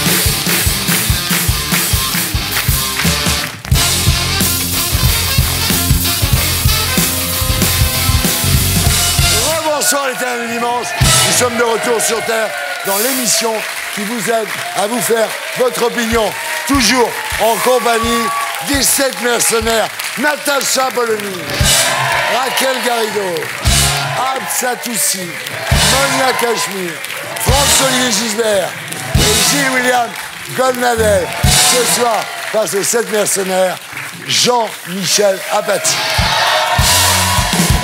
Et maintenant, c'est l'heure du zapping des Terriens.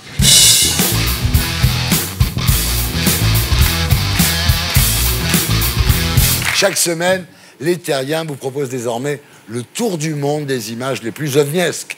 Le principe, on vous montre une vidéo et vous réagissez, c'est tout con. Première vidéo, direction, oui, c'est tout con. La Suisse.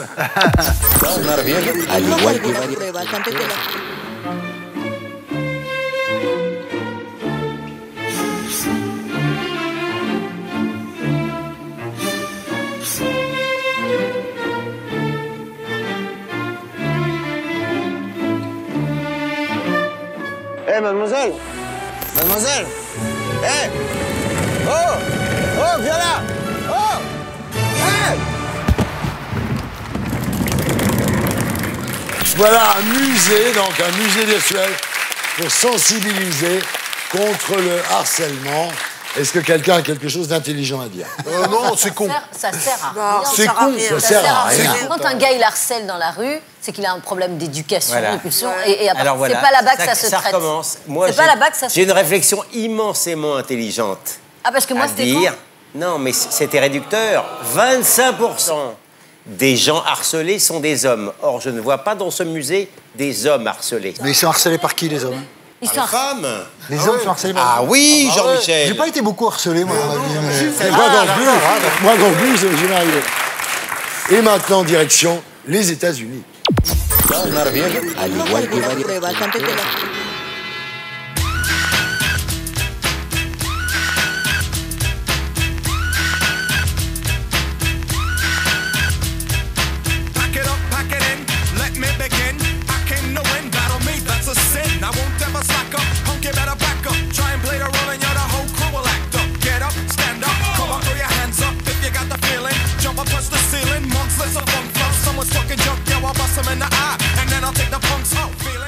Voilà alors, Jean-Michel Apathy, bouquier du Sud-Ouest. Ah, c'est pas les vaches hollandaises, ça, hein? Ouais, ça y va, c'est les taureaux enragés. Ah, là, c'est du sérieux, là. Hein? C'est du sérieux. Vous soutenez la corrida, vous? Faites gaffe, parce que là, sur Twitter, ça va démarrer tout de suite. Et puis il y en a deux ici qui sont solides. Hein. Je sais pas, j'ai assisté à des corridas, c'est un spectacle qui prend en tripes, mais c'est quand même moche, quoi. Direction l'Argentine.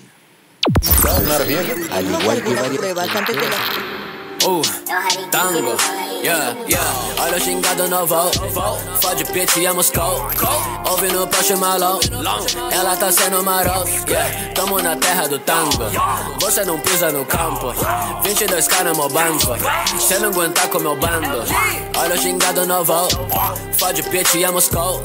Ouvindo o Porsche malão, ela tá sendo marota. Voilà donc. Tous avec Bianca. Voilà. Ouais. Ouais. Moi, il y a quelque chose qui m'a toujours choquée dans cette société, c'est que les hommes peuvent se promener torse nu, conduire torse nu, alors que nous, non. Ouais. Moi, je suis très pudique, j'ai pas envie de le faire, mais pourquoi on ne pourrait pas le faire? Parce que, pourquoi est-ce que nous, c'est considéré comme de la nudité et les mecs, T'aurais dû vivre en 68, hein. Je pense. Ah oui, c'était bien. Au Pays Basque. Tu te rappelles, hein? Il y avait des seins partout. Peux-je suggérer, pour faire réponse, que chez la femme, il semblerait que ce soit une zone érogène qui excite aussi l'homme. Et la poitrine chez les mecs aussi. Et la poitrine de l'homme, tu veux voir la mienne? Elle est érogène. Tu peux me caresser les seins très longuement. Ah, je te jure. Et je faut pas resterai entendre. extrêmement sage. La vision les de inégalités. les seins de Gilles William Goldnadel m'envoie dans un autre monde. Mais je ne te donnerai pas ma poitrine. Ah non, ça ira, j'en ai une Et belle. je te demande de ne pas insister. Direction l'Inde.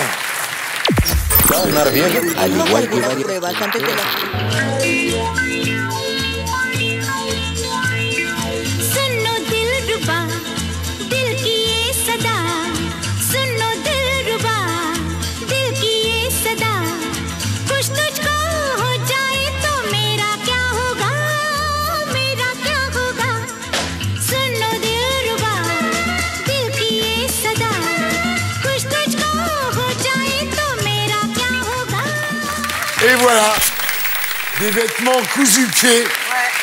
C'est incroyable. Hein. C'est un mec, ça, ouais. Là, vous allez dire que je suis bisounours, mais vraiment, ça met les larmes aux yeux, ça. C'est superbe. Ouais. C'est l'Inde, c'est-à-dire vraiment ce pays où finalement ce type, il aurait dû être... Qu'est-ce qu'il ferait dans notre société? Comment il serait? Regardez là, il est tellement heureux, il a la joie de vivre. Il y a des gens comme ça en France, Marie Bochet, etc., on en connaît beaucoup. Non, mais il mérite surtout qu'on le mette sur un piédestal. Voilà, absolument. Oui, je pense pas. Non, mais ça montre, d'une part, que l'injustice naturelle, c'est avant tout cela, et pas avant même les questions économiques. Oui, mais enfin, il est heureux, il sourit. Non, et d'autre part, qu'on peut justement même les vaincre, ces injustices naturelles, d'une certaine manière. Moi, je trouve ça très beau. Très beau. Attention, direction Palestine.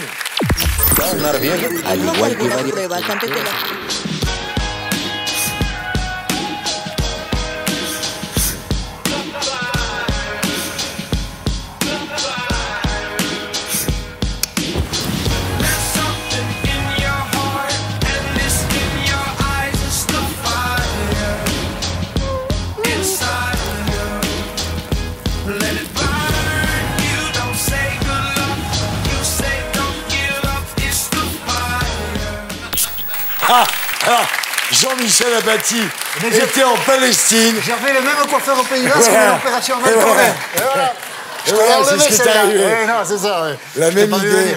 C'est ce qui est arrivé à Apathy, oui. Alors. En tant que personne maghrébine, on appelle ça un méchoui capillaire. Et d'ailleurs, Serge Gainsbourg le disait, méchoui venu te dire que je m'en Je m'en me calme. Et alors, Gilles William, mais moi... comme quoi ces Palestiniens se plaignent sans arrêt. Ils ont la bonne vie, en fait. Moi, à Gournay-en-Bray, on me faisait des brûlages. Ça existait, le brûlage capillaire. Je suis désolé. Les Palestiniens n'ont rien à voir. Et maintenant, direction le Brésil.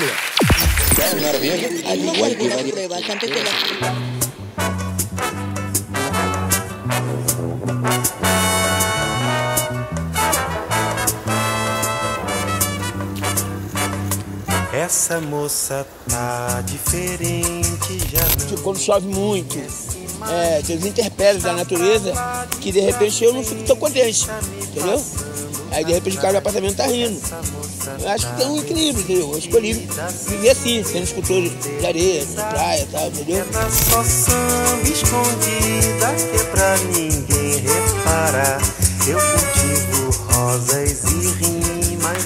Et c'est génial. Donc le mec vit dans un château de sable.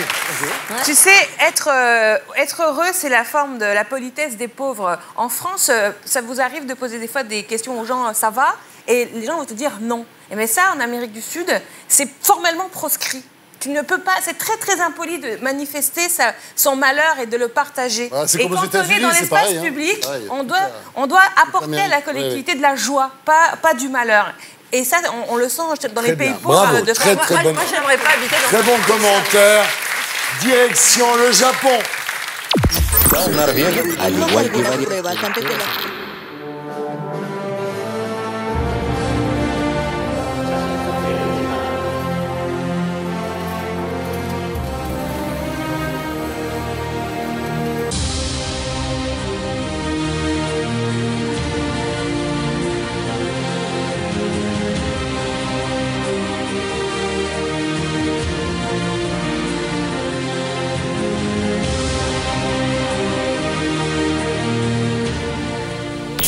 Et voilà, c'est Transformers en fait, mais en vrai, c'est génial. Mais ça rappelle toute notre enfance, ça nous rappelle le Club Dorothée, c'est Bioman, c'est Power Rangers. Oui, mais normalement, ça passe, ça. Le problème, c'est que les types qui jouaient à ça quand ils sont Transformers, maintenant, ils sont riches, ils ont le pouvoir, et ils n'ont pas autre chose à foutre de leur journée que de faire des Transformers...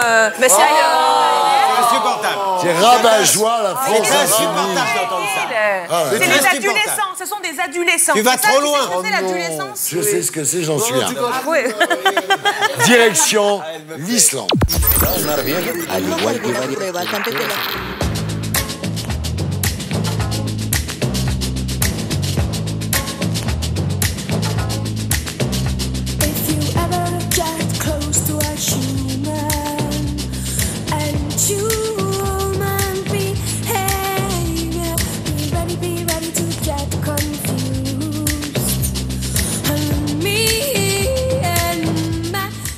Voilà l'Islande qui réautorise la chasse à la baleine. Voilà, il fait mauvais être une baleine. Oui, mais ça me choque, mais ça me choque autant de manger du homard.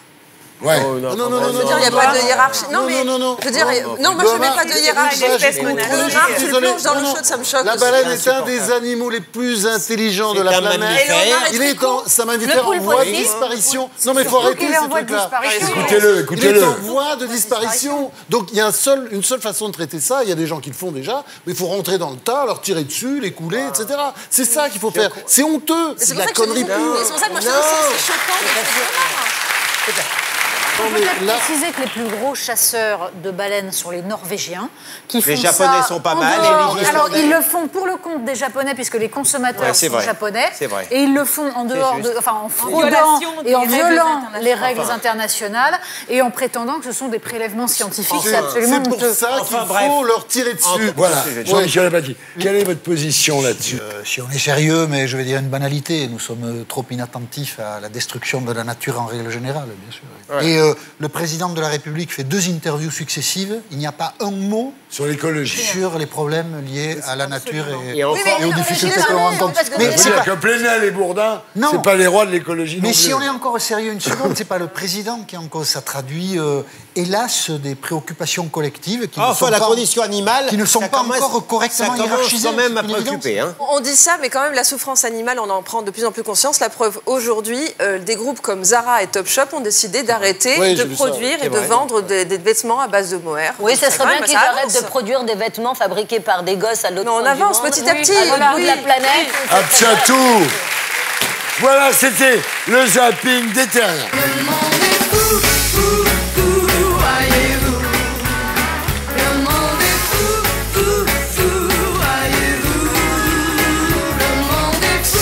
Maintenant, mesdames, messieurs, on passe en zone libre. C'est la France qui se fâche. C'est Gilles William Goldnadel.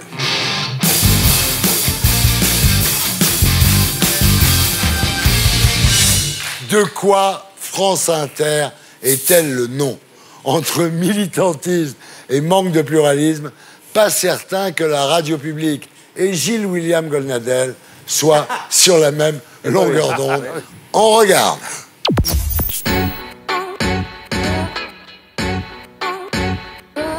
Bon alors, si j'ai tenu à être là, c'est parce que c'est la maison de Radio France, évidemment. C'est ici que sévit France Inter, ce qu'on appelle le bunker du camp du bien. C'est ici que les humoristes ciblent toujours les mêmes cibles et que les journalistes qui doivent en principe être neutres ont décidé de vous endoctriner. Et tout ça pour 10 millions d'euros pour le contribuable. Ça ne me rend pas très heureux, vous allez voir. France Inter, le 7-9. Nadine Morano vient d'entrer dans ce studio alors que ça n'était pas prévu, pas aujourd'hui du moins. Salut les bolchos! Ça va, je dérange pas? J'arrive pas en plein milieu de la prière à Karl Marx, hein? Moi je vais vous parler de Laurent Wauquiez, qui respire l'intelligence. Alors le problème c'est qu'il expire juste après, donc il garde pas l'intelligence en lui. Catastrophe pour la France. Oui, c'est officiel, elle part, elle jette l'éponge. Christine Boutin prend sa retraite politique. Alors je ne sais pas si je manquerai à Christine Boutin, mais je sais qu'à moi, Christine Boutin va manquer terriblement, éperdument. Ou pas. Eh ben moi je suis allé ce matin, hier, dans l'Essonne, une ville administrée depuis pas mal d'années par la call girl la plus célèbre de France, Nicolas Dupont-Aignan. Ah, c'est con, hier tu votes pour le général de Gaulle au municipal et tu te retrouves avec Mata Hari comme maire. Et puis hop, rejoignez Laurent Wauquiez, dans son doute à l'égout. France Inter, le 7-9. Je suis désolé quand on voit arriver dans des villages de 500 habitants comme en Lorraine en ce moment, 50 migrants, sans même que le maire soit au courant. Il s'agit de 30 000 entrées. Il s'agit de 30 000 entrées. Où est l'invasion, la submersion? Marine Le Pen veut contrôler les frontières et réduire l'immigration comme vous. Elle dit non au diktat de Bruxelles comme vous. Elle parle d'identité comme vous. Aujourd'hui qu'elle n'est plus pour la sortie de l'euro, qu'est-ce qui vous distingue d'elle? En un mot, Laurent Wauquiez. C'est Laurent Wauquiez qui gagne, comme pour les Allemands au football. Écoutez, on verra. Il est effectivement considéré comme l'ultra favori dans cette élection. Invité du Congrès du Front National, Steve Bannon, le stratège de Trump, qui a grandement contribué à son élection. Il a déclaré à Lille « Laissez-les vous appeler racistes, laissez-les vous appeler xénophobes, portez-le comme un badge d'honneur ». Mais ça pourrait presque être du Jean-Marie Le Pen dans le texte, non?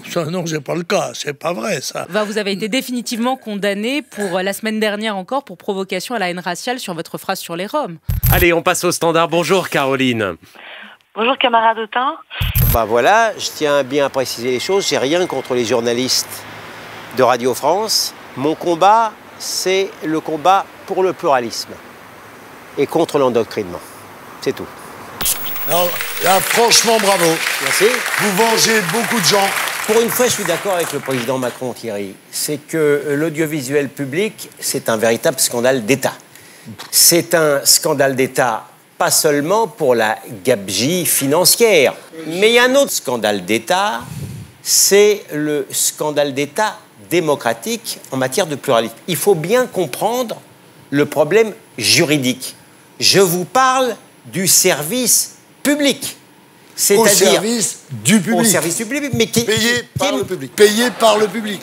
Qui est ma chose à vous et même à Gisbert, à tout le monde. Et on paye pour ça une redevance. Et dans le cahier des charges du service public, vous avez une obligation de pluralisme et de neutralité. Alors, ce qui est extraordinaire, c'est que les journalistes du service public reconnaissent qu'ils sont de sensibilité de gauche. Mais comme si ça allait de soi, comme si ça passait comme une lettre à la poste. Mais est-ce que la France entière est de sensibilité de gauche? Non. Au nom de quel improbable magistère moral ou intellectuel ces gens-là pourraient peser de leur sensibilité, qui est peut-être tout à fait justifiée? Je ne suis pas du tout dans le jugement de valeur, je suis sur pluralisme. Donc, il y a véritablement un problème démocratique. Alors, on vous a montré, parce que c'était amusant, les humoristes. Tous les humoristes, à l'exception de notre inclassable Tanguy Pastureau. Et François Morin aussi. Et Alex Vizorek. Ah bon, tu parles, il n'est pas de gauche, lui. T'as raison. Il est très drôle. Si je peux... On peut être de gauche et drôle. Il est très drôle. Non, mais ils sont très... Mais ils peuvent être drôles. Je vous pas dire ça. La question n'est pas là, si je peux continuer. Tous les humoristes sont de gauche. Et qu'on ne me parle pas non plus d'esprit rebelle. Au sein de leur esprit, capitonnés, dans leur petit studio capitonné, où tout le monde se marre. Quand ils font tout le monde se marre autour. Moi, vous n'allez pas vous marrer, là, tous autour, parce qu'on ne pense pas la même chose. Mais nous, on est dans le pluralisme, alors qu'on n'est pas obligé. Eux ne sont pas dans le pluralisme, alors que c'est dans leur cahier des charges. Quel bon avocat. Oh. Et pour les journalistes, c'est exactement la même chose. En raison de ma veille citoyenne, qui peut un peu confiner au masochisme, j'en conviens, mais je l'assume bien volontiers, j'ai assisté au lundi dernier. Bon, alors d'abord, c'est toujours pareil, il y a la revue de presse commentée. Ensuite, il y a l'intervention des auditeurs. Je vous assure, je vous en supplie, allez voir. Les auditeurs de France Inter, ce sont des types très à gauche, qu'engueulent les autres à gauche pour trahison. Moi, le type de droite, j'ai l'impression franchement de déranger.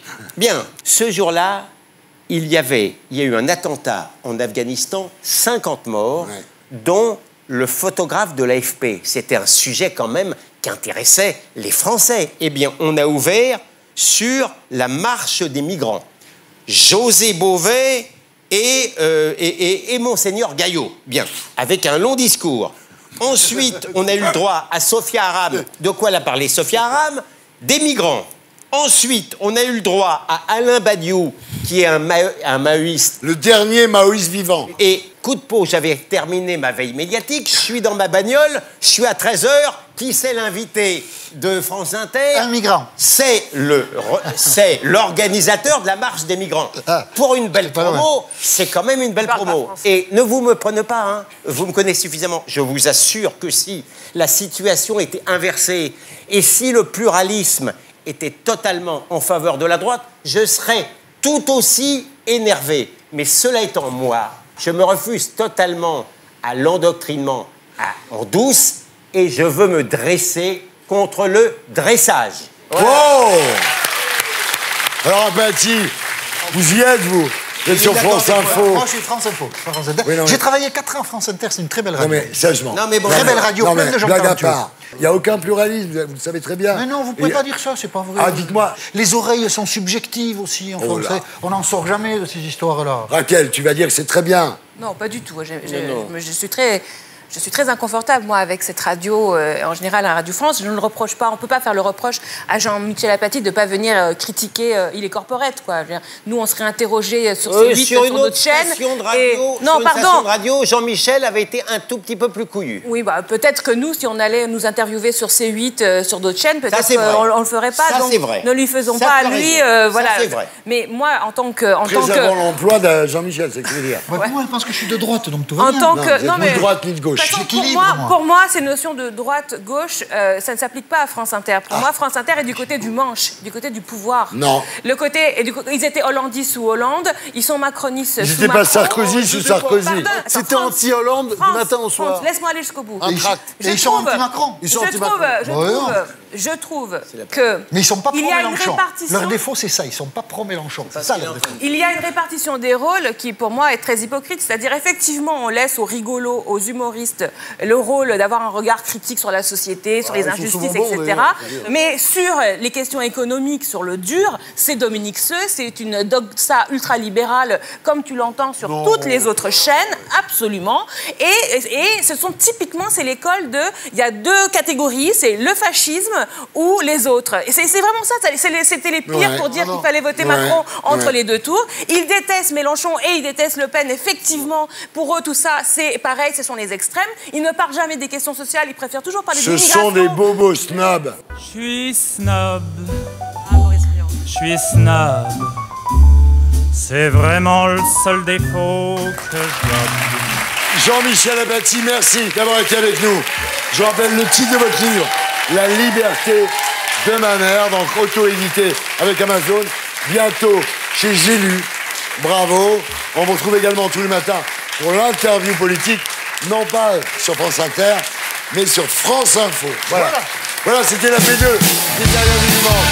Émission qui vous aide à vous faire votre opinion. À tout de suite.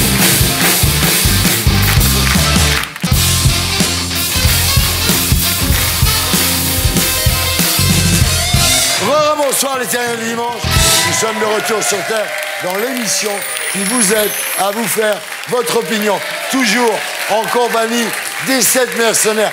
Natacha Polony, Raquel Garrido, Absia Toussi, Monia Cachemire, François-Olivier Gisbert et Gilles William Goldnadel.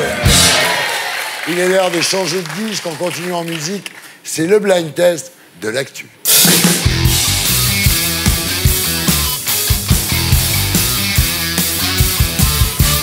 Oh, le principe, vous le connaissez. On y va, musique. Antisocial. Manifestation du 1er mai avec les Black Box. Les Black Box.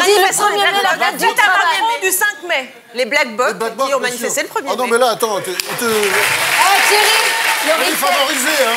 Moi, je suis d'accord, mais elle est quand même très favorisée.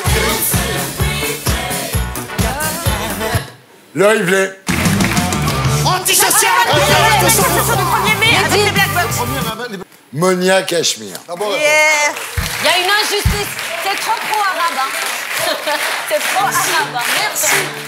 Je vous demande de vous arrêter. Musique. Le Real Madrid. Le Real Madrid. Non. C'est pas le joueur de foot trop beau gosse avec tous ses tatouages et sa... Alexis Deuxième indice. Comment il s'appelle? Ronaldo est rentré à Paris. Ah oui, c'est Neymar qui revient. Ouais. Neymar. Putain. Oh, bravo. C'est moi. Arrête, c'est moi. C'est Neymar et c'est France-Olivier Gisbert. Une fois de plus, ah non, mais attends, elles sont mauvaises joueuses. Mais bravo, ouais, France. Musique. Édouard Philippe qui est dans bravo. le chef. Ouais, bien sûr. Bravo. Non, alors attends. Maintenant, la Sologne Évidemment, et le Berry, Monia c'est a pareil. gagné, puis je pense qu'elle va gagner, mais petite erreur d'information, il n'était pas dans le Loir-et-Cher, il était dans le Cher. Mais elle dit dans le Cher. Alors, on va écouter Elle l'a dit. une chanson de Cher. Il confond dans le Cher. Ah, très bien.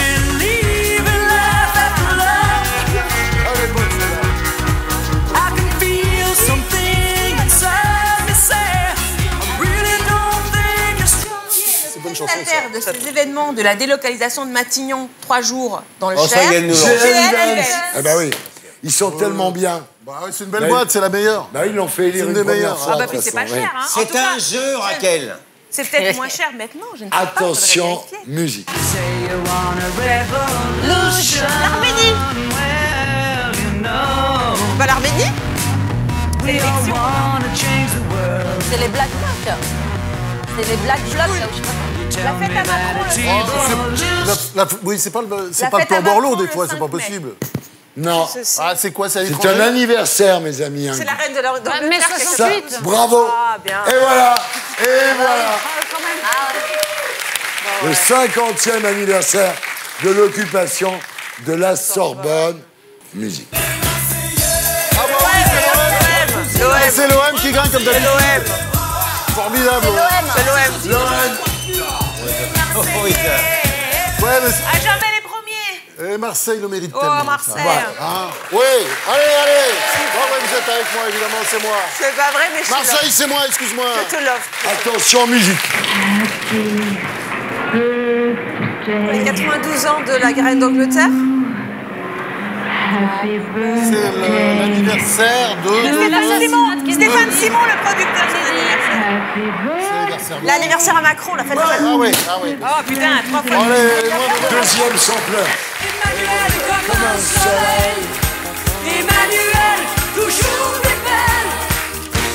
Emmanuel, devant mes yeux. J'adore la vraie. Un an de Macron, bravo. Bravo, Monia. Alors, qui gagne là? Bah, Monia. Elle a raison, le jeu, il s'appelle Monia qui bat tout le monde et même pas besoin de super banco. Monia Cachemire.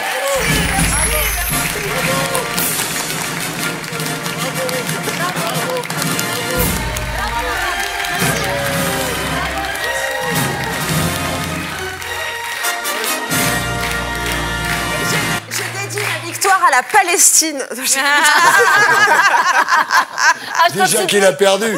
Si en plus, tu donnes la victoire à la Palestine. Est-ce que je peux vous confesser une certaine lassitude à perdre constamment? Oui, je comprends. Oui. Et maintenant, mesdames, messieurs, c'est l'heure des terriens de Tanguy Pasture.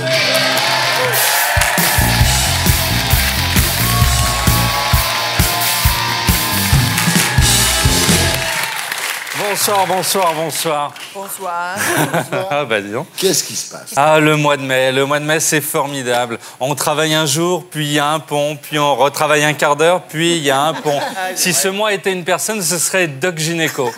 Hein, il n'y a pas de train, les écoles sont fermées, on glande, les week-ends sont sans fin. C'est une sorte de vie ma vie de François Hollande à Tulle. Donc là, il y a eu le 1er mai. Dans 2 jours, on enquille sur le 8 mai, parce qu'en 45, les Alliés n'avaient pas Google Agenda. Sinon, ils seraient dit, les mecs, on attend un peu. Dans 70 piges, les gens vont plus rien foutre. Ça va plomber la nation start-up de Macron qu'ils auront. On va plutôt écraser les nazis en septembre.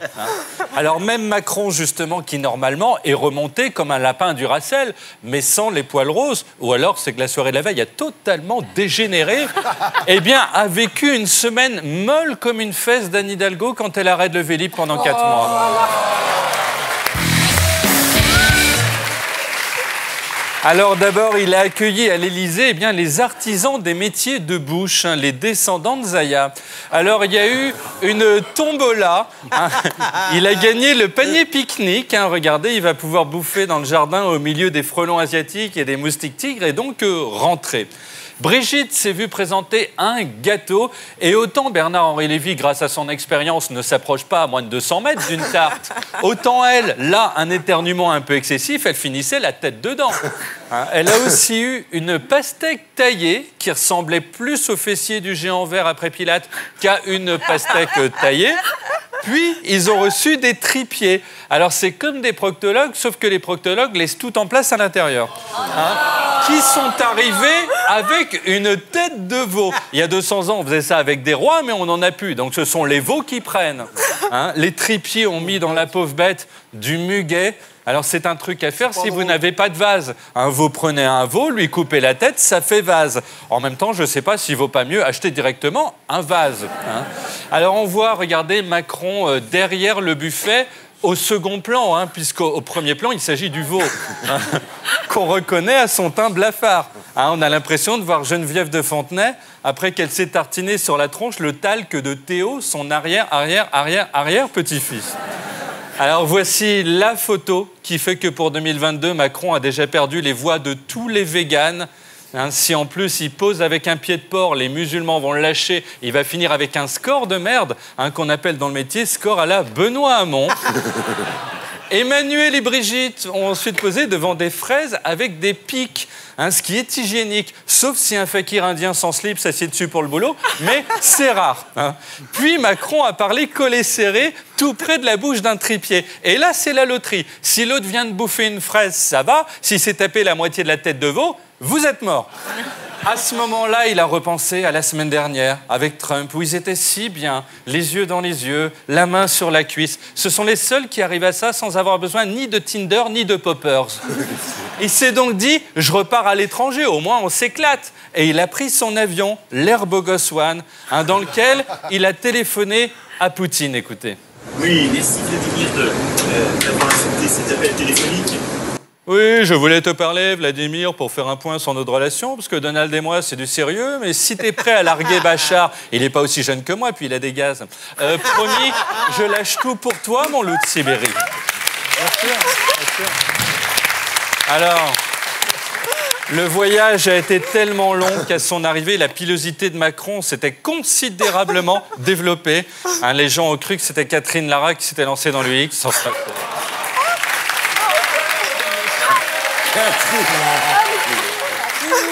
Et les ministres, pendant ce temps, que faisaient-ils?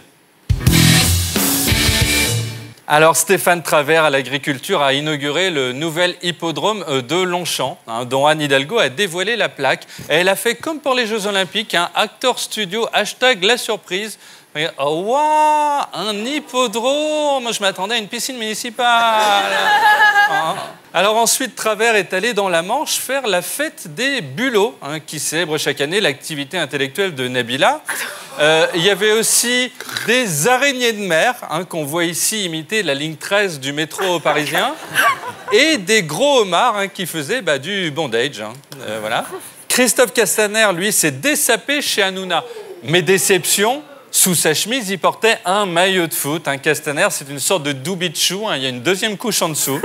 Gérald Darmanin a inauguré un chantier. Et comme les mecs savent que c'est un gosse, maintenant, ils collent directement à côté de lui une grosse peluche. Ici, l'abeille Carla. On l'a appelée comme ça parce qu'elle a longtemps butiné avant de se poser. Cédric Villani, lui, a tout fait pour apparaître sur une photo. Il s'est claqué 2 lombaires. Maintenant, il se déplace en rampant comme une chenille. Les gens lui mettent du bégon. C'est le seul type à s'habiller comme ça et penser qu'il va passer inaperçu. Gérard Collomb, lui, a dormi. Il vit un pont du mois de mai permanent. Désormais, il arrive à pioncer debout.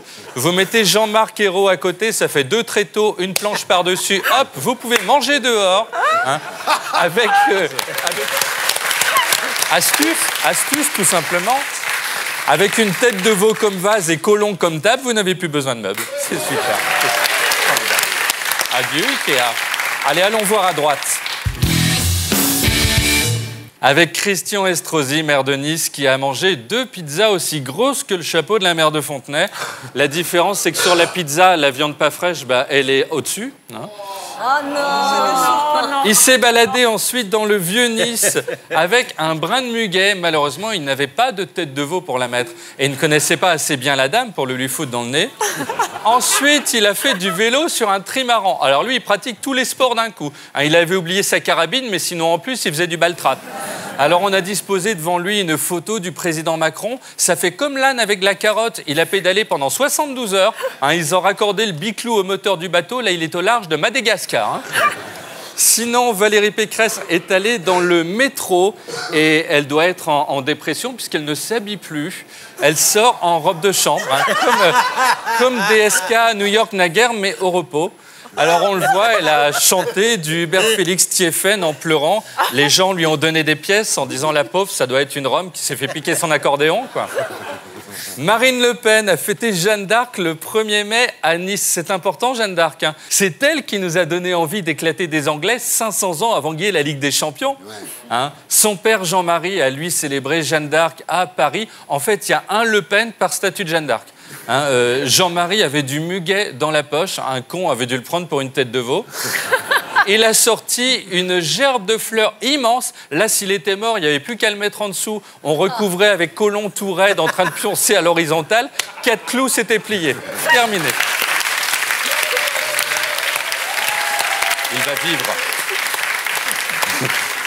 Je crois. Filons à gauche.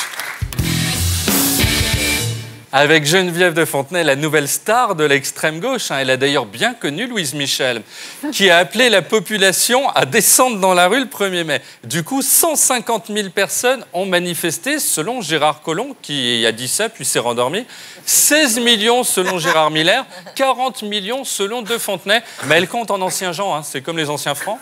Alors, les socialistes ont fleuri une statue de Léon Blum. Ils en ont cherché une de Jeanne d'Arc, mais Kevin Le Pen, le petit-neveu de Marine, avait pris la dernière. Les syndicats ont défilé en ordre dispersé parce que ces couillons n'arrivent même pas à s'entendre. Eux, ils engueulent les patrons, le gouvernement et ils s'engueulent entre eux. Et ils n'aiment personne. Ce sont des Yorkshire humains. Là, on voit Philippe Martinez, le type qui a une moustache en forme de boomerang. S'il la rase, elle revient. Mais il y avait aussi les Black Blocs, qu'en français on traduit par connard en noir. Alors tous masqués et qui veulent revenir en 1793 et sortir la guillotine. Stéphane Bern a vu ça, il s'est taillé. Là, il est dans un Airbnb à Varennes. Alors bien sûr, il y a eu de la casse. La police a retrouvé des burins, des marteaux. Donc on a d'abord soupçonné Valérie Damido. Puis on a accusé les dyslexiques parce qu'il n'y a que pour écrire Akabadabaïdbra. Voir le doc de Fun Radio, parce que Macron mange mes règles. Ça nécessite de faire un point sur ce qu'il est possible de faire en matière de sexualité. C'est pas moi qui ai écrit ça. Non, mais personne ne mange les règles de qui que ce soit, à part un vampire sans dents, parce qu'il n'a plus le choix. Mais ne faites pas ça chez vous. Faites autre chose. Ce que vous voulez. Je ne peux pas le savoir. Alors, ils ont brûlé des poubelles, hein, ce qui est idiot, parce que où est-ce qu'on met les restes des poubelles s'il n'y a plus de poubelles? Hein? Et aussi un McDo. Alors, on voit ici Ronald McDonald, après sa capture par les Black Blocs et son exécution. Il n'a pas souffert, il est en plastique. Hein. Ça fera la même chose si on s'en prend à Pamela Anderson. Sinon... Si. Ouais, on s'en fout. C'est pas diffusé tout ça, on est entre nous.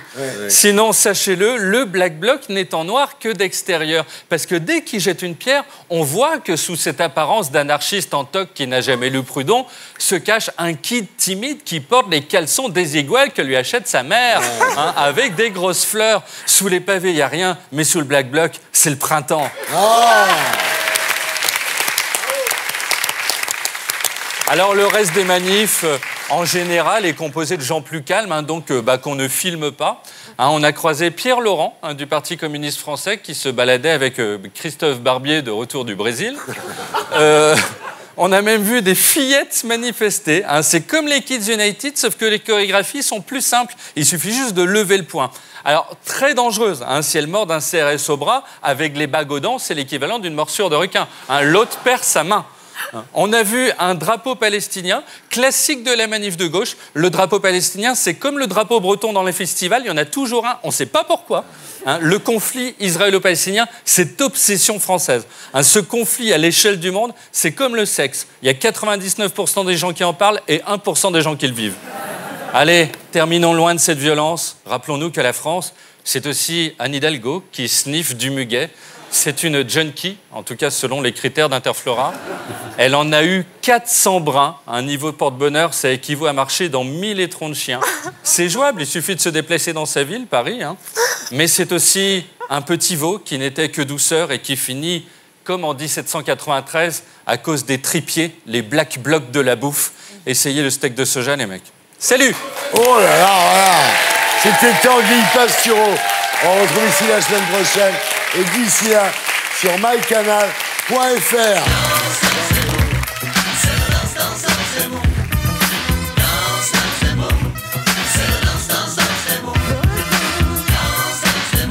Et maintenant, mesdames, messieurs, on va rejouer.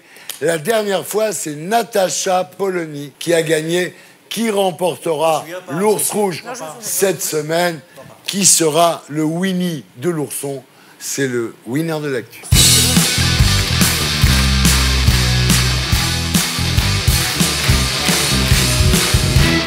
Alors, d'après l'Obs, cette semaine qui revient sur l'anniversaire de l'élection d'Emmanuel Macron, quel dessert a pris le petit Emmanuel à la Rotonde le soir du 23 avril 2017? Une mousse au Nutella, un cookie aux Smarties, une boule vanille, un esquimau à la pistache. Une mousse Nutella. Non. Mon cher Franck. Une boule vanille. Oui. Ouais. Franz-Olivier Gisbert. Ça, on reconnaît le journaliste. On reconnaît les trucs importants, j'enregistre que les le trucs patron de importants. presse. Et voilà. C'est énorme. Attention, Raquel Garrido, on se concentre. S'il vous plaît, de quel type de donneur une banque de sperme chinoise est-elle actuellement en recherche active?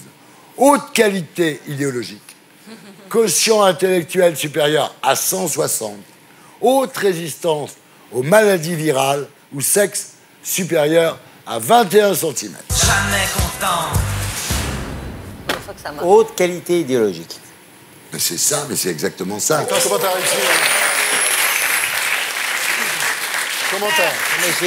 Non mais c'est dingue. Non, mais comment t'as réussi? J'ai une mauvaise nouvelle pour oui, le mes sperme, il est adversaires bon. et détracteurs. J'ai changé de boîtier cette semaine. Ah. C'est tout ce que j'ai à dire. Ça va morfler. La mauvaise foi de l'avocat. Les Quand citoyens, ça fonctionne, en Les gros, avocats. je te dis quand même un truc en tant que winner. Mauvaise foi, Les citoyens d'honneur doivent défendre le rôle dirigeant du parti, faire preuve de loyauté envers la cause du parti, être des citoyens honnêtes, respectueux de la loi et libres de tout problème politique. C'était un truc pour lui, c'est un truc anticommuniste. Voilà. Écoute, tu ne remplaces serais pas un parti très par bon donneur nation de et ça sperme. commence Et en déjà à même être temps, plus personne ne le intéressant. veut. Hein. Exactement. Parmi les déclarations suivantes, laquelle est de Vladimir Poutine? Depuis la mort de Gandhi, je n'ai plus personne à qui parler. Quoi que tu fasses pendant ta nuit de noces, tu te feras baiser.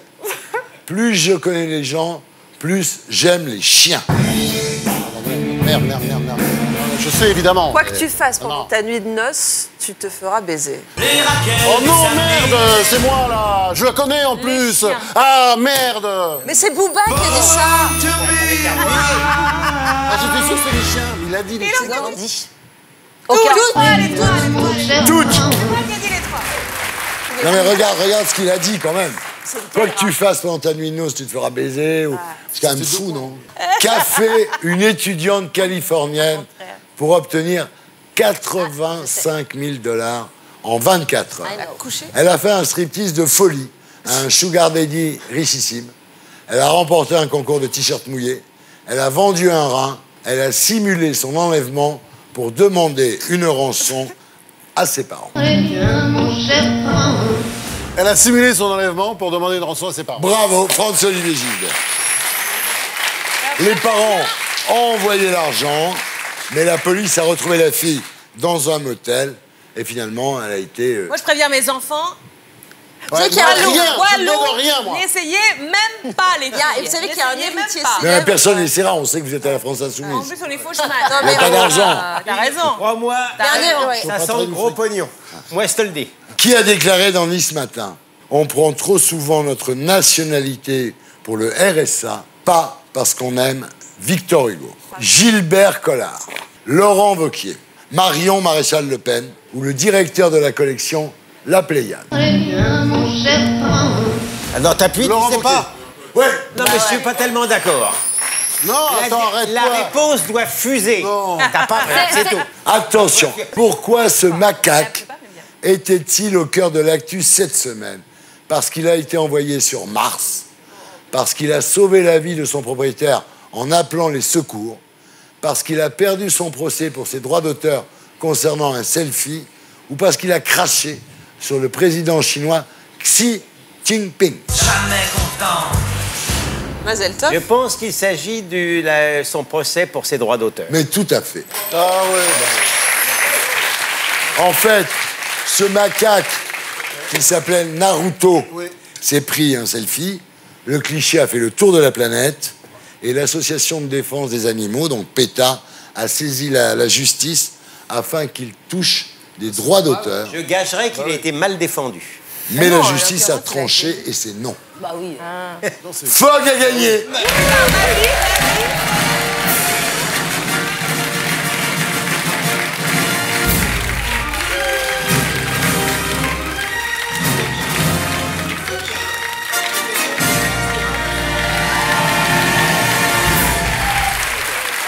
Oh! On peut dire qu'il a le triomphe modeste. Oui. Et voilà, c'était les Terriens du dimanche, l'émission qui vous aide à vous faire votre opinion. Merci à tous ceux qui m'ont aidé à faire cette émission, à commencer par Stéphane Simon. À samedi.